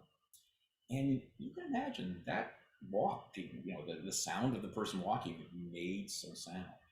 But as soon as they took off their shoes and were walking along the floor in their stocking feet, they had a lot of trouble doing the skill, stopping before they got to the wall. That's really interesting. What's the difference? Why? Is there something to do with how they feel the floor on their feet or something like that? But they realized pretty quickly. What's going on is they're perceiving the position of that wall and then getting closer to it by sound, particularly the sound of reflected footsteps. the sound of their reflected footsteps as they were moving towards and that's in fact how it works. That as they were walking towards the wall, they asked the person to put back on their hard-soled shoes, and they could do it again. So as they're walking towards the wall, their hard-soled shoes are going clack clack clack clack. That sound is leaving their feet, bouncing off the wall in front of them, and coming back to their ears. And so what they ended up realizing is, in fact, these blind individuals are performing like bats. They're using an echolocation. That's what we say bats do. By the way, there's marine animals that do this: dolphins, porpoises, whales, seals, I guess, all can do this to some degree. And turns out humans can too. So the sound of their footsteps on the hard floor made enough of an emanating sound for it to leave their feet, hit the wall, and come back to their ears. And based on how this sound was coming back to their ears, their brain could determine when they were close to the wall. Let's go back to this awareness thing here, this little, you can see, can you see my pointer? Yeah, so you can. Awareness. Again, this is what we have here, that the blind are doing this through processing sound, but they don't experience it as sound. They do not experience this as a change in sound at all. They had no idea. They didn't know which sense they were using to do this. And the reason I wanted to point this out, that they weren't aware of this is a lot of what we'll be talking about through the quarter. That in fact, these perceptual skills that we have, we don't know we are using to perceive the world. So having a good feeling or a bad feeling about a romantic partner or something, part of that, probably a small part, but part of that might come from our sense of smell. Even though we might think it's intuition, it might be an unconscious sense of smell. Now, let me be careful about this. Everyone's going to wonder, oh my gosh, maybe my significant other isn't smelling good these days. That's why we're having problems. It doesn't work. But there is information there that we don't have conscious access to. I mean, not only is it, we don't even have conscious access to which sense we're using. That's really my point. We don't even have conscious access to which sense we're using for some of these skills. And even as true of the blind, right? You would think you'd be very, very good at this. They don't experience human echolocation as a sense of sound, even though their brain is using sound. Okay. Well, how else is this done? Cane hits. So I don't have my cane here. I bring it to class when I teach in person. I have a white cane that, the type that a blind person might use to walk around campus or something like that. And what I show is that the end of the cane is designed for two purposes: to be sensitive to different textures that they can actually feel on the ground. We'll be talking about that skill when we talk about touch, but also the tip is designed to make a very sharp sound, like a tap, tap, tap, click, click, click, click, click. And it turns out that that type of click sound is a great sound to use for human echolocation. That click sound, just like the click sound of hard soled shoes, goes out, hits the various objects and surfaces around the person, comes back to their ears, and their brain is able to tell where things are. So it's like sonar. It's exactly like sonar. So that's something that now we know, and that goes into the design of the canes to some degree. The other type of echolocation signal that is often used, especially by folks like Daniel Kish, who we would call like an expert echolocator, is a mouth click. And I don't have my microphone, but it's very easy to hear it. It's this type of sound that you might make if you wanted to get a horse to gallop faster, like that. Sometimes it's the front of his tongue. He uses two types of clicks, or like that. He's gotten very good at making very precise sounds that kind of help him better determine what's out there. Okay. Again, I need to say this though. If you ask Daniel, are you hearing where things are as you make these clicks? Are you hearing that there's a tree over there as you're riding your bike? that there's a garbage can there as you're riding across the street or something like that. Are you experiencing it as sound? He'll say no. I just have a sense that those things are there. They don't sound different to me. They just feel like they're there. He doesn't have an awareness of, again, this being a process of sound, even though it's exactly what his unconscious brain is doing. Okay, I have that little video here. I think I can show you. It's 1941. Okay. This is cool. Yes, I can show you. And this, I'll describe it. I don't think there's sound, so I can describe a little bit of what's going on. I was able to find this very recently, so yeah, here it goes. Let's see if I use the authors of this famous paper. And there they have a blind individual. He's the one holding the cane. And back then, everyone smoked. Great. I have no idea why they're showing them smoking. But that's where he's going to be walking. He's going to be walking to that surface. They're explaining the experiment to him. That is so fun. Everyone gets dressed up, of course. Okay. Subject walks towards the end of the wall. From the variable starting point, the end of the wall was used to a large reflecting surface. Okay. That's great. Get to see these old scientists. So when they first detect the wall, they raise their left arm, and then when they walk further, and then they raise their right arm to say, "Oh, the wall is right there." They first walk with hard-soled shoes, and then that. So this is where he's walking with hard-soled shoes. They spin him around, by the way, to disorient him. Oh, okay. So the first subject, I guess, they're going to show is a sighted subject. I'm not even sure. He could be a blind subject, legally blind, but he has a little light vision. But they want to make sure that this is all done without sight. Okay, here he goes, and he's going to walk until he feels he knows where the wall is. This part is. It's his left arm. He says he knows where the wall is, and then when he gets very close to the wall, a few inches away, he says, "Yep, there's the wall." So maybe this is a blind subject. Yeah, I bet this is the blind subject because he's walking straighter. He's able to do this better. That's where he detects the wall, and that's where he knows it's close. Right on. Cool. The blind subject detects the wall here, and then keeps walking and says, "Okay, right now I am right by the wall." Okay, now what they do is they have them take off their shoes and use a carpet so they can't make any sound, and you can see that it will be much harder.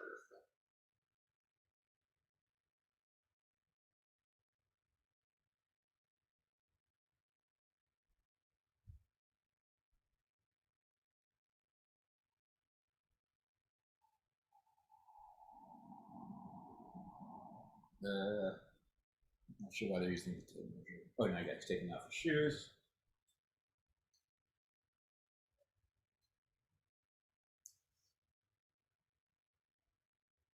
You're disorienting him just to make sure he doesn't remember how many footsteps it was away from the wall last time or something.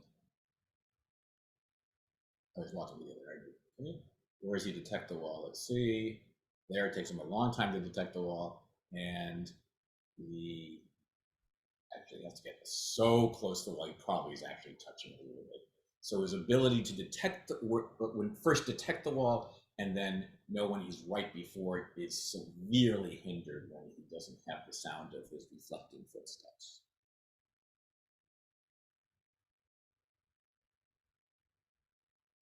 I love how they wore lab coats back there to make it look more scientific. They wouldn't want to get your fancy clothes dirty from echolocation. That's when he noticed. I mean, he's way close to the wall, and oh, he probably just touched it with his nose.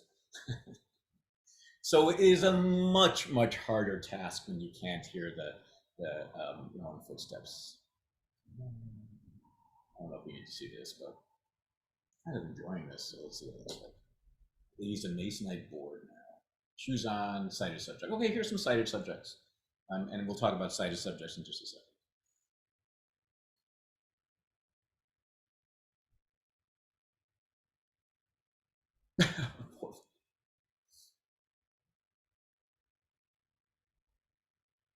Probably an undergraduate. That's where she first hears the board. She's got her shoes on. Okay. Okay, that's great. Could watch this all day, but I bet you couldn't. All right. Anyway, that was fun. Uh, so okay. So there's Daniel Kish. And I was able to, if you, the first chapter, the first piece of the first chapter of the book, yeah, there he is. You already saw this video, but it'd be nice to keep it up there right now. I went mountain bike riding with him, one of his friends, two other friends that are also blind.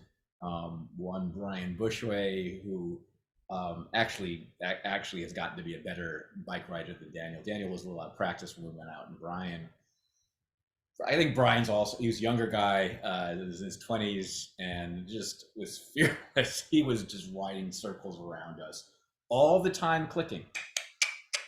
So he knew where things were. Daniel, if you talk to him about it, he'll tell you that he's able to ride around his neighborhood by counting driveways. How do you count driveways, Daniel? Well, he told you, I can hear the difference between when there's a driveway and then when there's grass between the driveways. In other words, he can hear the texture on the ground based on the clicking. Okay? When I say hear, I mean that his brain is processing this information and giving him a sense of driveway grass, grass. He will not say it's a difference in quote sound as such. It's just a different kind of feeling that those things are there. You can tell even in an intersection from potentially other cars coming, other waves, that sort of thing. He knows when there's garbage pails, plastic garbage pails, because he can echolocate those things very well. He started doing this at a very young age. Another interesting thing about Daniel, he lost his sight when he was, I think, 1 or 2, and never really had sight before then because he had a blastoma. He had tumors in his retina that had to be removed, and actually they ended up removing his eyes because it was cancerous. So he had very little light vision when he was born, and then lost his vision completely by the time he was 1. But then very quickly, his parents said that he started making sounds like that as a little baby, and used those sounds. He said that somehow he knew that those clicks made him feel more comfortable. They made him feel like he had a better sense of what was around him.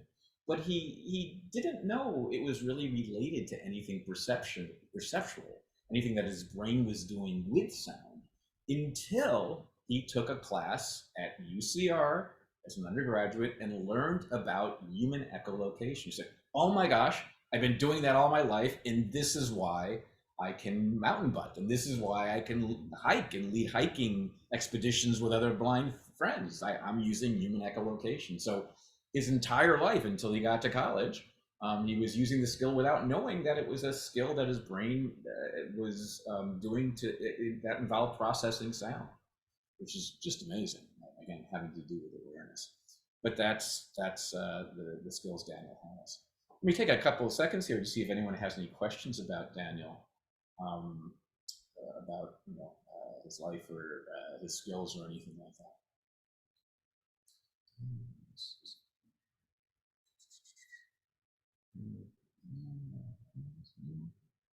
That's okay.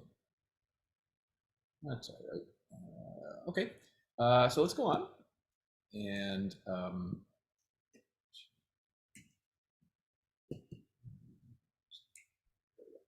let's talk about sighted individuals.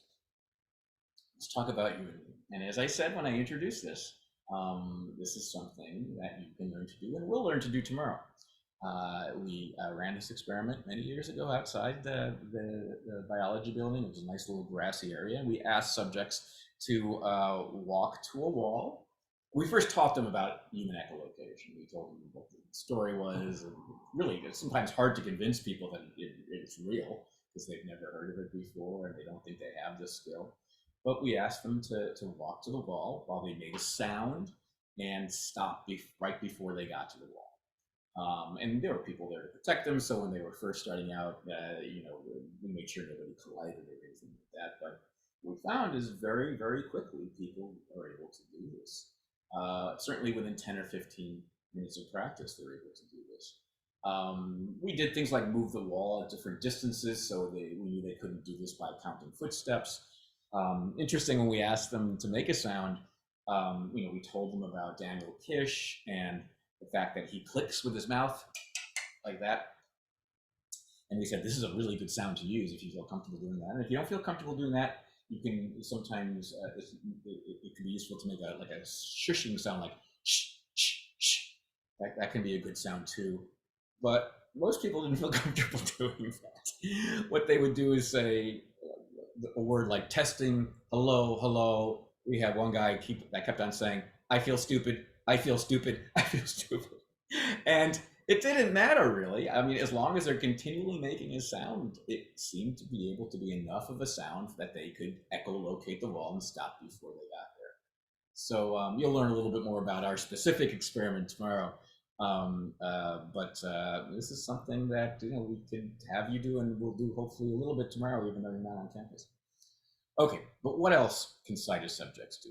Well, like blind subjects, they can be put in another experimental situation like you see here.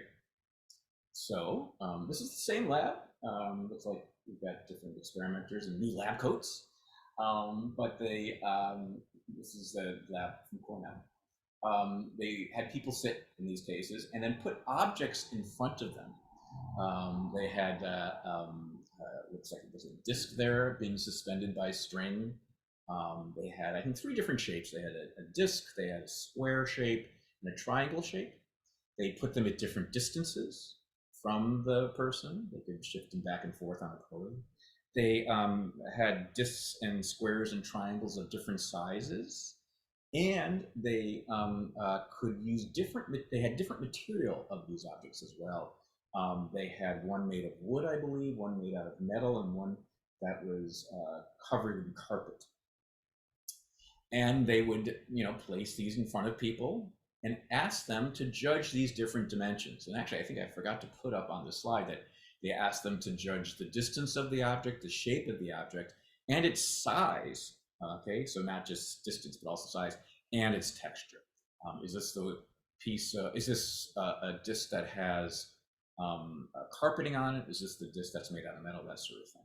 And so, you imagine yourself sitting there, and you'd make a clicking sound like that. And then you'd have to say, okay, I think it's a square this time. It's the big square, not the medium or the small, but the big square. It's about 5 feet away. And I think this is the one that's covered with carpet.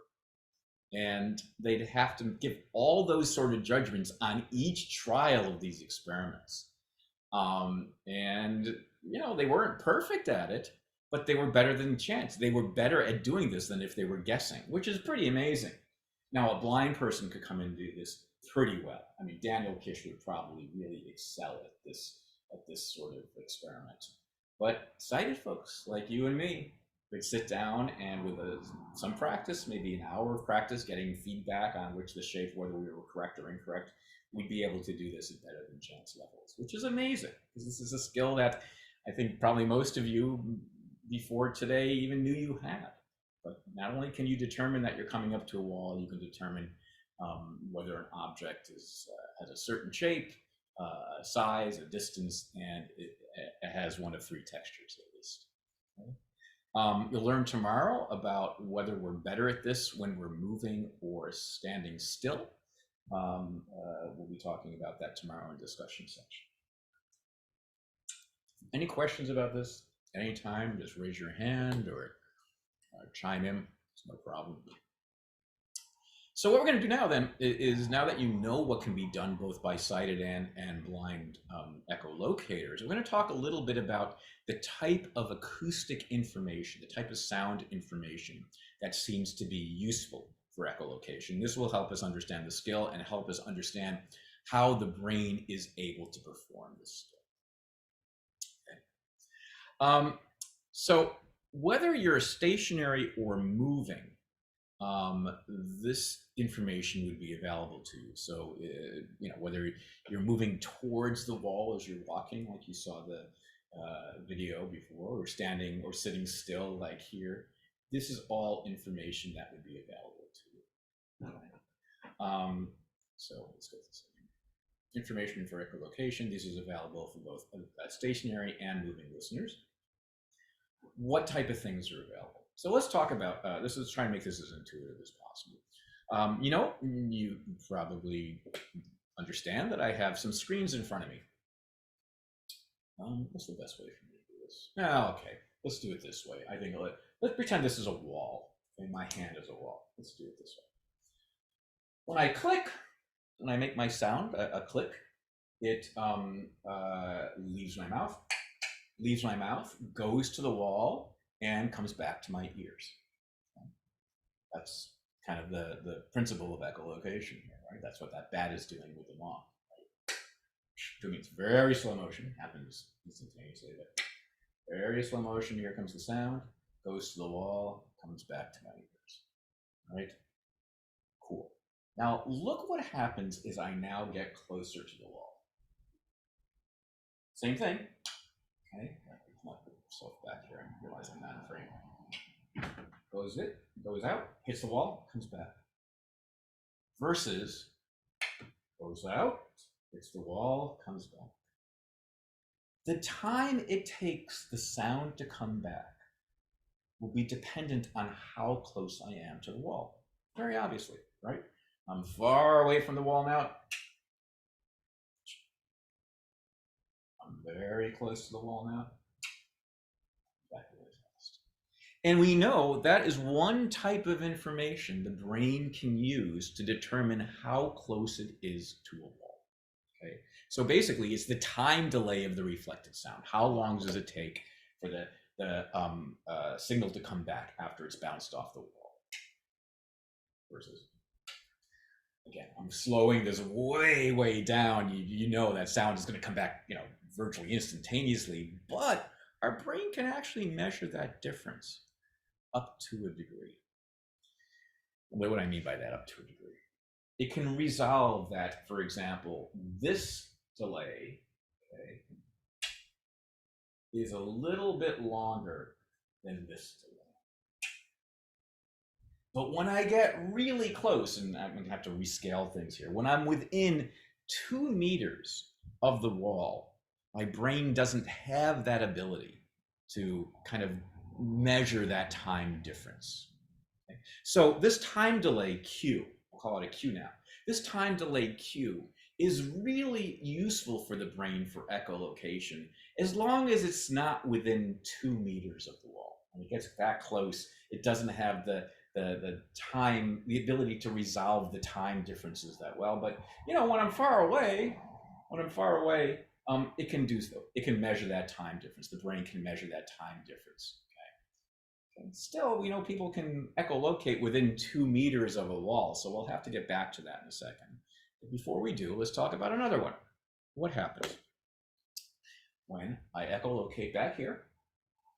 Yes, it does take longer to get back, but something else changes too. And this is just a kind of a byproduct of what happens to sound over space. And this is so much more intuitive than I'm making it sound, but the closer you are to something, the louder it sounds, right? The closer you are to something, the louder it sounds. You know this from going to music festivals or stadiums or something like that. If you're standing right next to the loudspeaker that the music is coming out of, it's much louder than if you're way back, at the other end of a field or something like that. And the closer you get to that loudspeaker, the louder it's going to be. Okay? So that has to do with the how the energy of sound kind of disperses over space. You know that if you're having trouble hearing your friend across the cafeteria as they yell to you, you have to go closer to them and their voice gets louder and clearer. That makes perfect sense to you. No problem. That's also true of the echolocation signal. I go click, okay? It goes out and comes back, but because this distance is long, it's going to come back a little quieter than if I'm closer to it. It has to go a shorter distance here. So it's like being closer to that loudspeaker, right? And so then, therefore, the intensity of the signal is a little greater here than it is back here.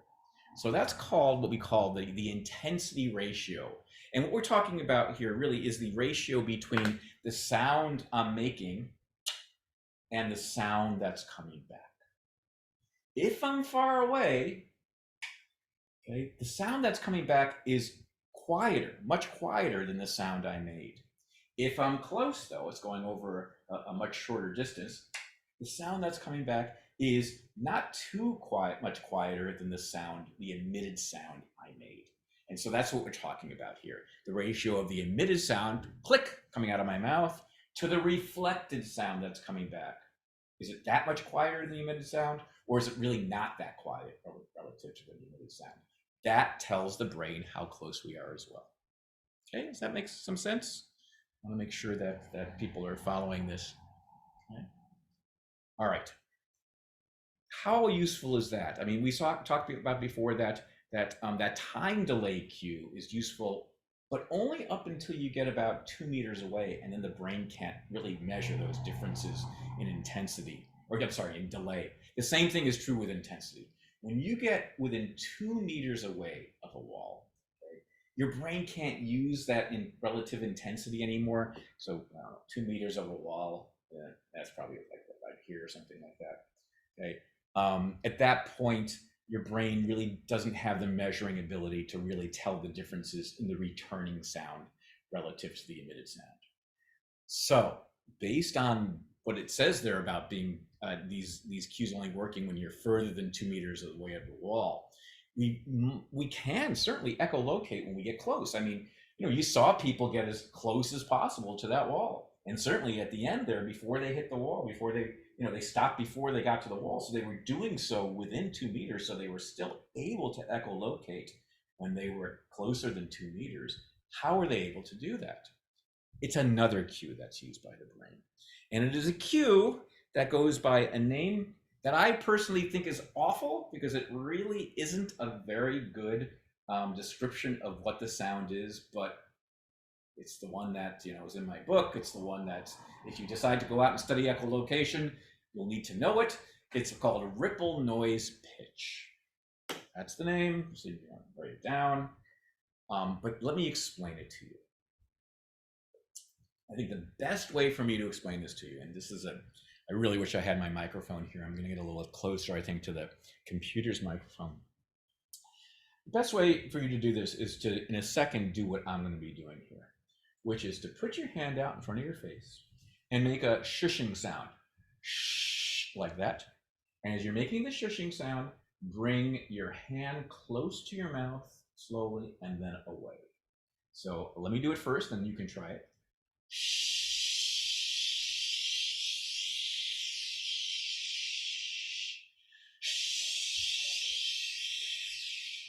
Not sure you can hear the difference on the computer's microphone there, but go ahead and try it yourself. I'll give you a second. No one's watching you. Your video's off. Your sound's off. Go ahead. Don't be embarrassed. Do it. You'll hear a difference. Yeah? Is it working for you? You hear kind of a shushing sound that changes as you bring your hand closer. Let me see if I can do this again. Maybe the mic will pick it up now.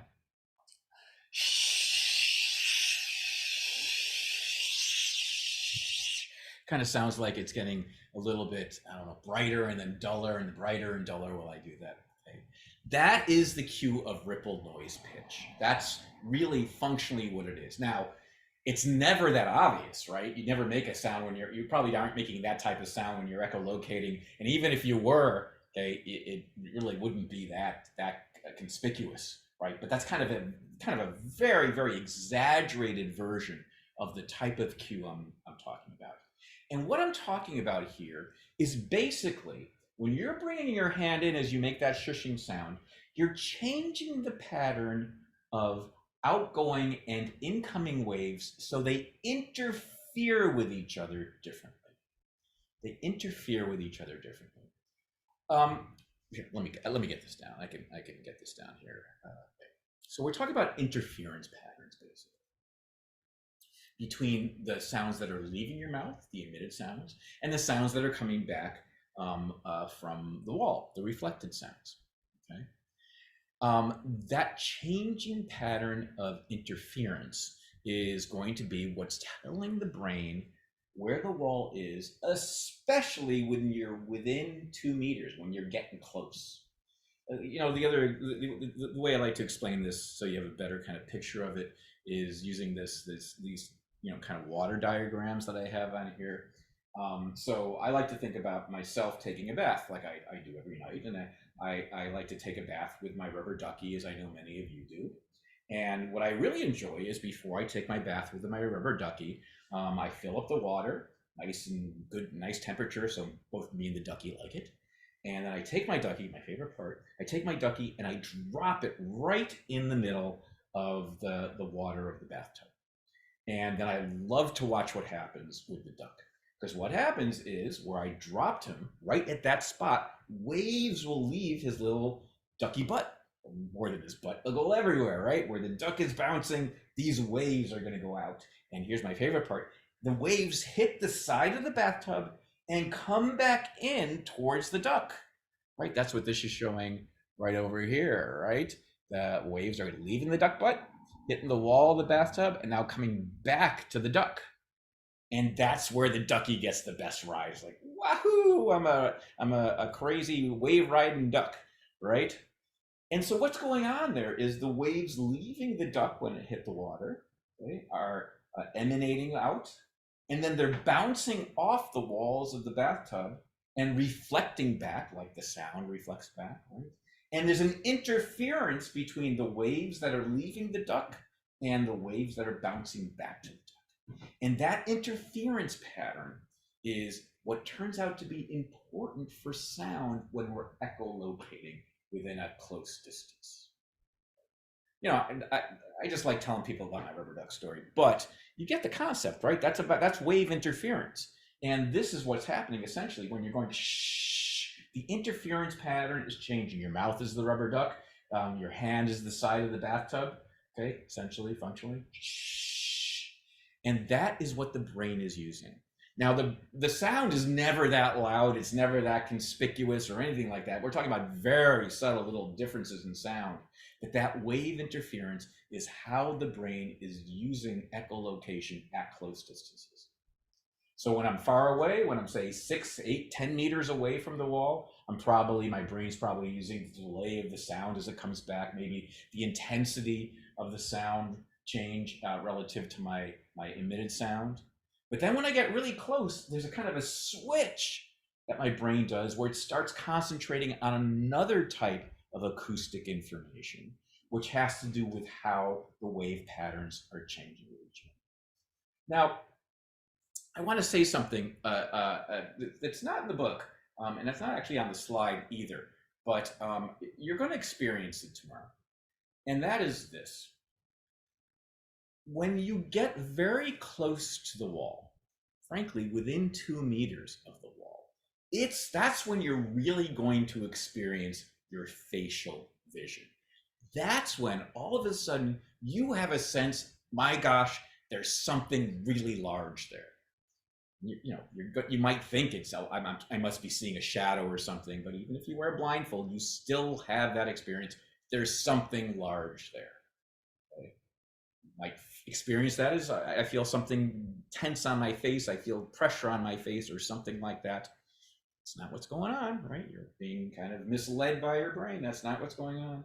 What's going on when you feel that thing kind of looming towards you is your brain is switching from using time delay and intensity ratio information to ripple noise pitch information. I don't think scientists know why. I always just thought this was really interesting. That the point at which you really experience something big coming at you, and you might have that facial vision experience yourself, the brain is switching its cue. I just think it's a really fascinating sort of thing. We're starting to use so in other words, the facial vision experience might come from using ripple noise pitch, using those interference patterns. Okay, let's move on and talk about some expert echolocators. There's been a lot of research. I mean, people find Daniel Kish so interesting. Daniel has been very outspoken. He's done TED Talks. He actually started a foundation that teaches children to use echolocation. He flies around the world and teaches classes and this sort of thing to blind children. It really, you talk to him, I ask him how much of this really can be taught. And he says he doesn't think he's really teaching better use of better use of the sound or anything like that. He thinks he's teaching a kind of an ability to rely on this. He's teaching people to trust their brain to be able to use the information. He's teaching them to be courageous in a sense. You say we're going to have to. He tells children we're going to put away the cane. If you have a doggy, you're going to give him to your parents for a little while. I'm going to teach you to get around in another way. And that's really what it is. It's more like the confidence training than anything else. He doesn't teach them to listen. He doesn't say, listen to this sound, listen to that sound. He teaches them what sounds to make. He teaches them the concept of echolocation. And then he just teaches them to trust themselves. But because of this, because of his expertise and his, he's a brilliant guy. He's been studied, and as is Brian Bushway. So the experiments I'm going to be talking about now involve him and Brian as subjects in the experiments, as well as some other expert echolocators who, in this case, I believe were in London. I think this research was, was conducted in England somewhere. And here's what happens. This is what they'll ask. Here's the experiment. There's Daniel. And before you write down what it says there, I want you to look at this apparatus here. And this is usually the sort of equipment they use in these experiments. And so what they'll ask is, they'll ask Daniel to echolocate and say whether the disc on the bottom is to the left or right of the disc on top. Okay, and then they will move the disc so they perfectly line up, or sometimes the disc on the bottom is to the left, sometimes it's to the right. I guess there it would be on the right from the perspective of the listener. And Daniel's job would just be to say, okay, it's to the left or right, left or right. Of course, what you can do now is you can determine how much it needs to be moved for Daniel to be able to hear whether he's accurate saying it's on the right or left of the top disc. So this is a nice way of determining how much resolution he has through his echolocation. And here's what they find. This is just amazing. That Daniel's resolution, when it comes to determining which disc is to the left or right of which, is pretty much as good as if you and I were performing that task visually. Okay? So now imagine Daniel's done. They bring us in. It's not an echolocation experiment. They're going to use the same disc though, and they're going to put them in front of us and ask us to look at it and say whether it's on the left or right. And we're going to be pretty good.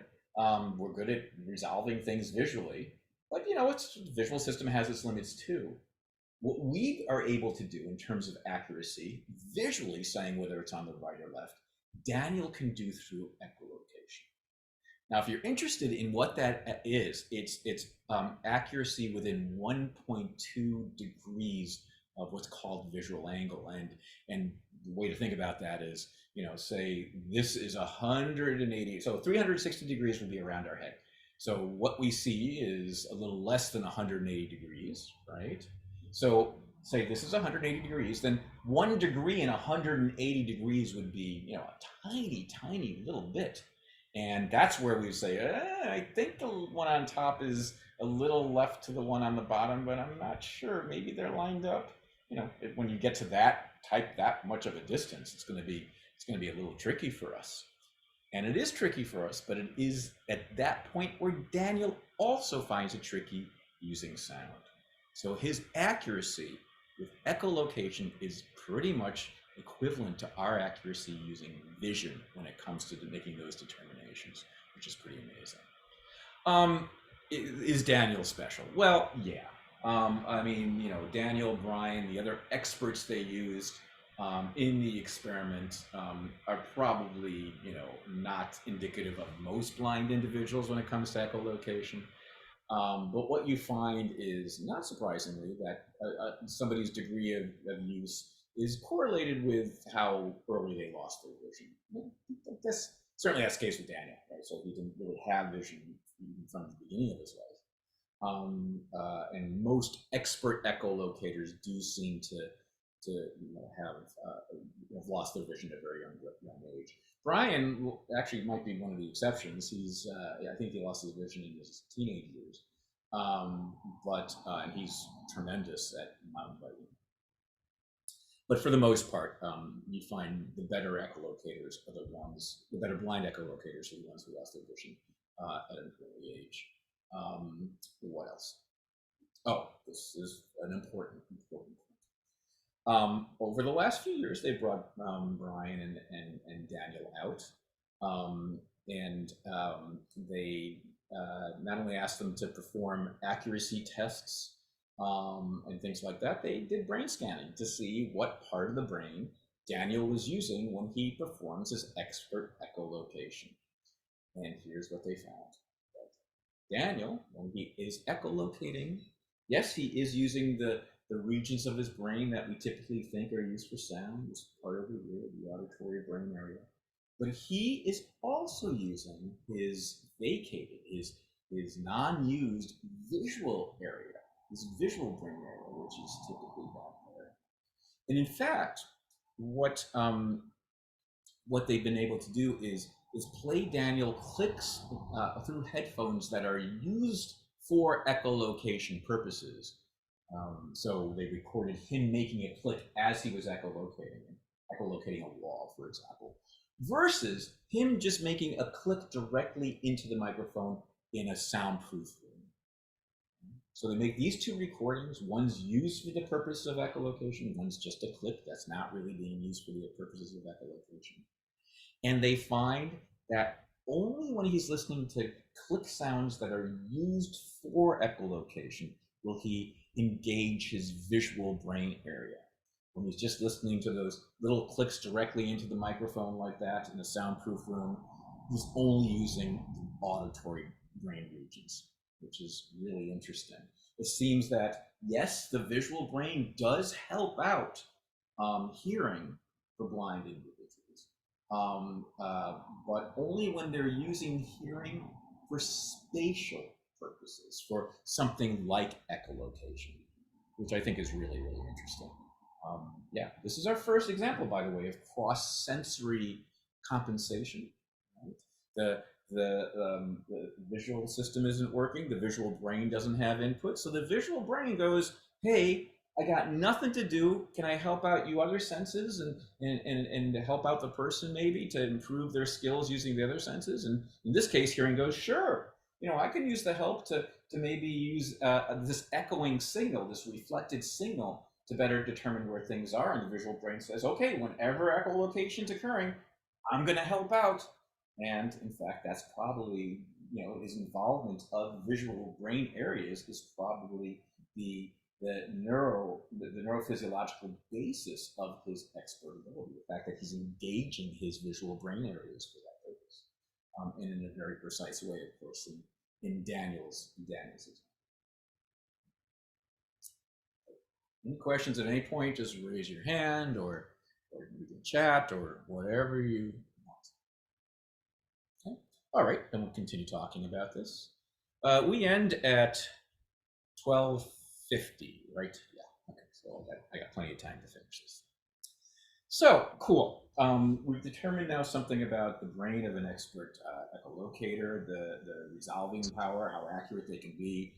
We've learned something about the fact that there are different acoustic cues used for echolocation. But what we haven't talked a lot about is the type of sound that's best for echolocation, the type of emitted sound that's best for echolocation. So I did say, yes, that you talk to Daniel and he'll say that, he believes that part of his expertise comes from the fact that he has really refined the clicks. He makes very, very precise clicks He can make them very sharp, like that, um, like that. And he'll use different type of clicks depending on the type of environment he's in. If like we went out at one point, we went to lunch, and we were in a very, we stopped for Jamba Juice, that Jamba Juice, and Jamba Juice has to be one of the noisiest places in the entire world, right? When you got like four blenders going at the same time. And we were walking around there, and he was trying to move into the table, and there were chairs all over the place. So we started echolocating, and the click he used there was so different than the click he uses outside, where it's typically quiet, or if we were in a quiet apartment or something like that. And that's, I said, so you're using a much louder click, a much kind of more noticeable click when you're in a loud place. He goes, oh yeah, like when he's at a Jamba Juice, or at a noisy restaurant or something like that, he has to really make sure it's a very, very loud click. But if he's in another place, and he's trying to get things precisely, he'll use a different type of click. So for Daniel, the click is important. There's no question about it. But do we need that click to echolocate? And you probably have a sense of this already, because I told you, when it comes to very simple echolocation, like walking to a wall, like we had our undergraduate sighted subjects do, sighted subjects were not clicking. They didn't feel comfortable doing that. They were saying things like, I feel stupid, I feel stupid. And they were still able to do it. Okay.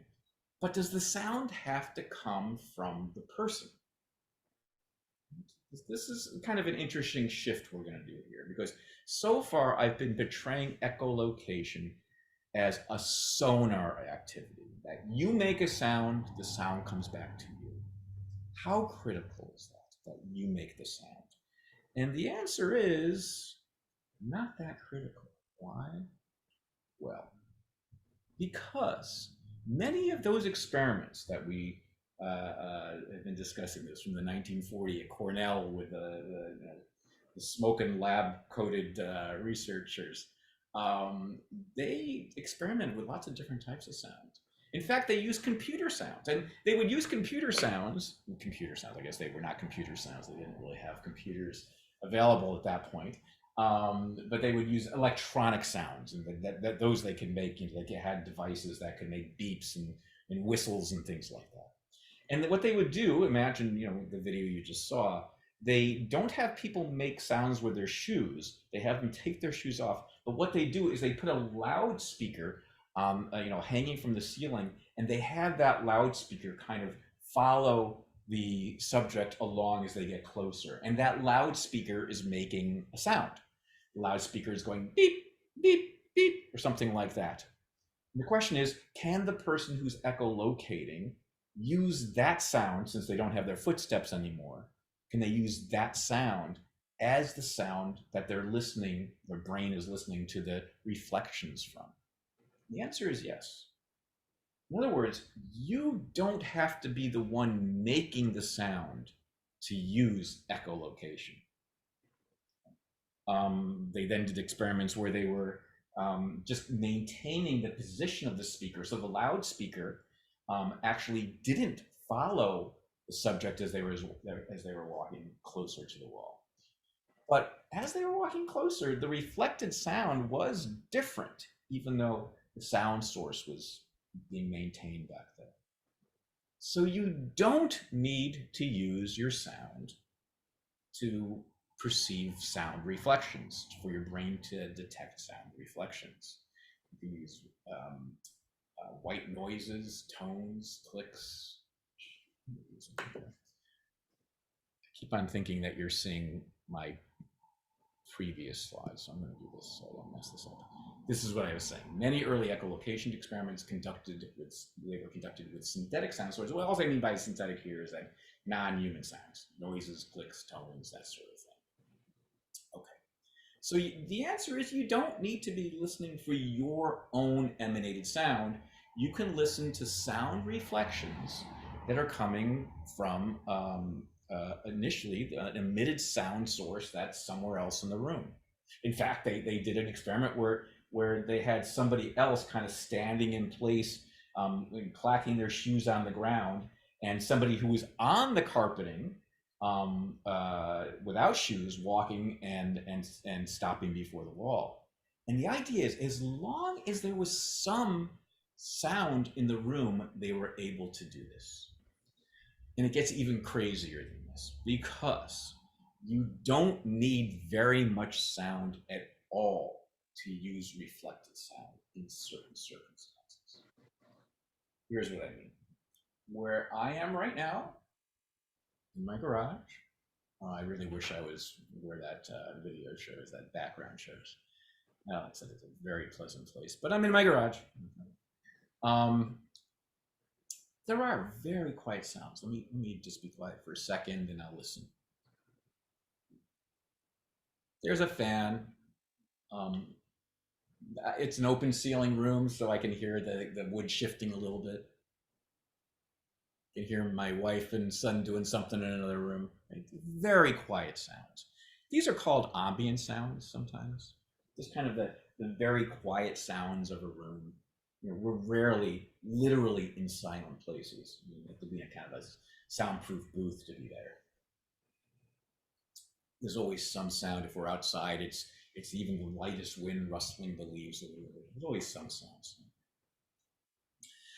In fact, I got a little way to show you. That's why I reminded myself that seashell is there because I wanted to talk to you about that. If you even if you're in a very quiet room, you can kind of be made to notice these ambient sounds in this way. So, do you ever go to the beach, maybe when you were little, and your parents would tell you that you can hear the ocean in the seashell, like a big conch shell like that? And so you put it up to your ear, and you can kind of hear the ocean in the ear, like there's a recording of the ocean in the ear, or in the shell. There's a recording of the ocean in the shell. It's kind of magic. It's kind of a cool thing when you're little. You can do the same thing. I'm gonna spoiler alert. I'm gonna give away how this works. You don't need a seashell. You can use your own hands like this, and you can do it right now. You can just put your hands over one ear, and you can kind of slowly maybe move one hand so it's more open and then more closed and open and closed. Go ahead and do that. Yeah, it amplifies the ambient sound, and if you do it the right way, you can almost imagine yourself at an ocean, right? For a second. Obviously, what this is doing at the beach is it's amplifying the sound of the waves coming up, right? So it is a really cool sound. But you can kind of do that if you open your hand. Yeah, I kind of hear seagulls in the background now, and I smell dead fish. You too? Suntan lotion. Cool. That's just what that does, just like the seashell does, is it amplifies the ambient sound. And a seashell just happens to be great at doing this because it's going to amplify just those sounds that the waves are making. So that's why it's such a kind of a striking experience when you're listening to a seashell. But that's ambient sound. I mean, that's just an example of I just wanted you to understand what ambient sound is and that there is always sound in the room. So this is seashell. Okay. So towards the 50s and I think 50s and 60s, they continued to do these echolocation experiments and then started to bring in blind children who they felt maybe would be less distracted by things in the laboratory, where they really asked them to do some pretty amazing things using ambient sound in a room. So they did not wear shoes. They were in stocking feet. They made very little sound, but even the sounds that were in the laboratory, these ambient sounds, allowed them to perform some really impressive tests. They could do things, and you don't need to know the details of this. I wouldn't test you on this, but they could determine that there was a 4-foot panel in front of them. Again, just standing still, they could do this without any really noticeable sharp sound at all. They could also determine that there were 6-inch cardboard strips on their right side versus their left side. Right? They could determine where a corridor intersection was, and they could walk along a wall so they didn't bump into it. They could keep their direction of heading very consistent.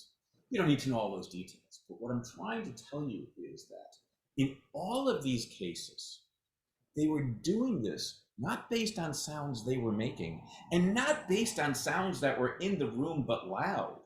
They were just based on ambient sounds. And actually, you got a sense of this when you were watching the stocking footed blind subjects walking on carpet. Yeah, they were not nearly as good at echolocating, but they could still sometimes stop before the wall.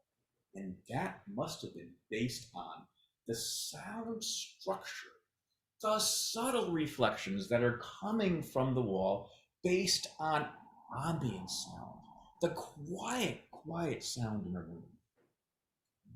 The one that's really only noticeable if you do this crazy seashell thing. So you don't even really need a loud emitted sound to be able to use sound reflections. Our brain is able to use sound reflections even from very, very quiet spaces, which is interesting. And for this reason, I think the idea of echolocation as a sonar system is a little misleading. We know what sonar is, right? You guys know what sonar is from spy movies or submarine movies or something like that, where the submarine is sending out a signal and determining where other crafts are, where the other boats are, where the hull of the ship is, and that's something like that, or how deep the ocean is in that position. It sends out a signal, it comes back, and the device analyzes the returning signal. Probably it does mostly in terms of the time delay. But it's comparing an outgoing signal and an incoming signal. That's how sonar works. Echolocation can work that way. And echolocation, when Daniel Kish does it, precisely probably works that way to some degree, but it doesn't need to work. And so the example I like to give, and it's a little distracting, I guess, maybe this example, but it's the reason I have Indiana Jones and his kid there is through spelunking. You're not going to be tested on splunking, and maybe you know what splunking is. Splunkers are people who explore caves. Okay? They go down to caves, and they typically have flashlights on their visors, or maybe they have a flashlight in their hand, and they look around the cave, see what shape it is, if there's any interesting formations, stalagmites, stalactites, whether maybe there's some engraving on a wall, a painting on a wall, or something like that. The reason I like to talk about this is because imagine you go down with Indiana Jones, you just happen to be friends with him, and you're looking for some an amazing artifact, and you and Indy are down there, and unfortunately, as soon as you get down, your flashlight runs out of battery juice, right? Flashlight doesn't work anymore. So you're dependent on Indy's flashlight. Right? And so Indy uses his flashlight to say, okay, look what's over there. This is that ancient amulet that's bad luck, and it's going to, if we touch it, it's going to give us, curse, whatever. And there's, snakes, right? Okay. Something like that. What you're able to do as a person passively watching the flashlight is still tell what's out there, even though the emitted energy is coming from Indiana Jones's flashlight, right? And this is what I think is probably a better way of thinking of echolocation, or our brain's ability to use reflected sound. It doesn't need to be us that's creating the sound. In fact, it can just be something else that's not even Indiana Jones's flashlight. Maybe it's a flickering candle somewhere, or maybe there's a little light getting in from the crack that we went through when we went into the cave. Okay? As long as there's a little bit of energy there, it's reflected off of the surfaces, whether it's sound or light, and our brain can use that reflected energy. Okay, so that becomes a really important point, because we're going to move into another aspect of how your brain uses reflected sound that is a little bit different from what we've been discussing with regard to sending out a signal like a click or something. All right, so Again, what I'm going to say is that, yeah, if you have the flashlight, if you're Indiana Jones, you can direct the flashlight, and you're probably going to be able to tell what's out there a little sooner than the person who doesn't have the flashlight, right? If you have control over the click in echolocation, you might be able to tell more precisely. But our brains are always able to use reflected sound regardless of where the initial sound comes from. It can come from a click, it can come from footsteps, but it can also come from the quiet ambient sounds in a room or on a beach or something like that. So here's maybe a way to think about this. Your brain is sensitive to the sound that's around you. Even if the sound is really quiet, it's still going to be shaped by the surfaces of that space. Right? The brain's still going to be sensitive to the reflected sound, even if it's quiet. Okay, good. I'm glad I caught this in time. Let's stop our lecture here and go right to our question from the exam. Cool. So here we go. Okay, I'm looking at this question right now. And well, let me go ahead and launch it. Don't feel like you need to respond. I'm not timing this. I'm not going to get your response. I'm going to have no idea whether you responded correctly or incorrectly. But I'm going to put the question up. Don't even respond right away. Let's just take our time with this. Since it's our first question. All right. So here's a question: what can be echolocated? And then it asks you which of the following can be determined through echolocation, and then it says 3 possible answers or all of the above. Oh, there you go. Now you just learned about this, and so you can even look back in your notes if you want. Again, this has no bearing on your grade. I have no idea what you responded. I just want to see if people are following what's going on. So go ahead and give your best judgment here. Can people echolocate and determine that what an object size is? Can they determine its texture? Can they determine its distance based on what you've learned so far? I'll give you a few more minutes to do this. Sorry, a few more seconds.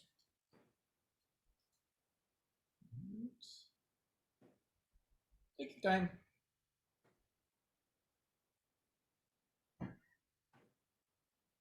All right, almost everybody's answered. Maybe people aren't sitting at their computer. That's okay. All right, I'm going to end it here. Again, don't worry about it. No one's being graded. And I am now going to share the results. Okay. Most people chose 4, all of the above, which does happen to be the correct answer. If you look back on a couple of slides ago, it says that people can determine through echolocation an object's size, an object's texture, and an object's distance. So the correct answer here, and also its shape, I should mention.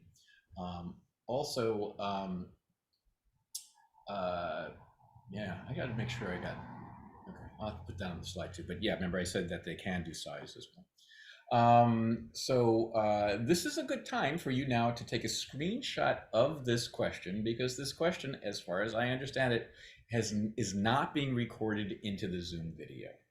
So go ahead and take a screenshot, because this will be one of the questions on your exam, on your midterm exam, just as you see it there. And that's nice, right? So you already got one question on your exam and you know the answer to it. The correct answer is D to this one. Cool. I will stop sharing now and see if there's any questions about that question or how this polling question will work. Typically, I will do 2 or 3, maybe 4, since we're doubling up on the session, 4 questions each class. So I'll do 3 or 4 probably on Thursday. We just started off with the introduction, so I only had a chance to do 1 for this one. Okay, are there any questions about these questions? Anything like that? Okay, no problem. Why don't we end now then? We just have a minute left anyway. And don't forget, you have discussion section tomorrow, and I will see everybody on Thursday. Bye bye.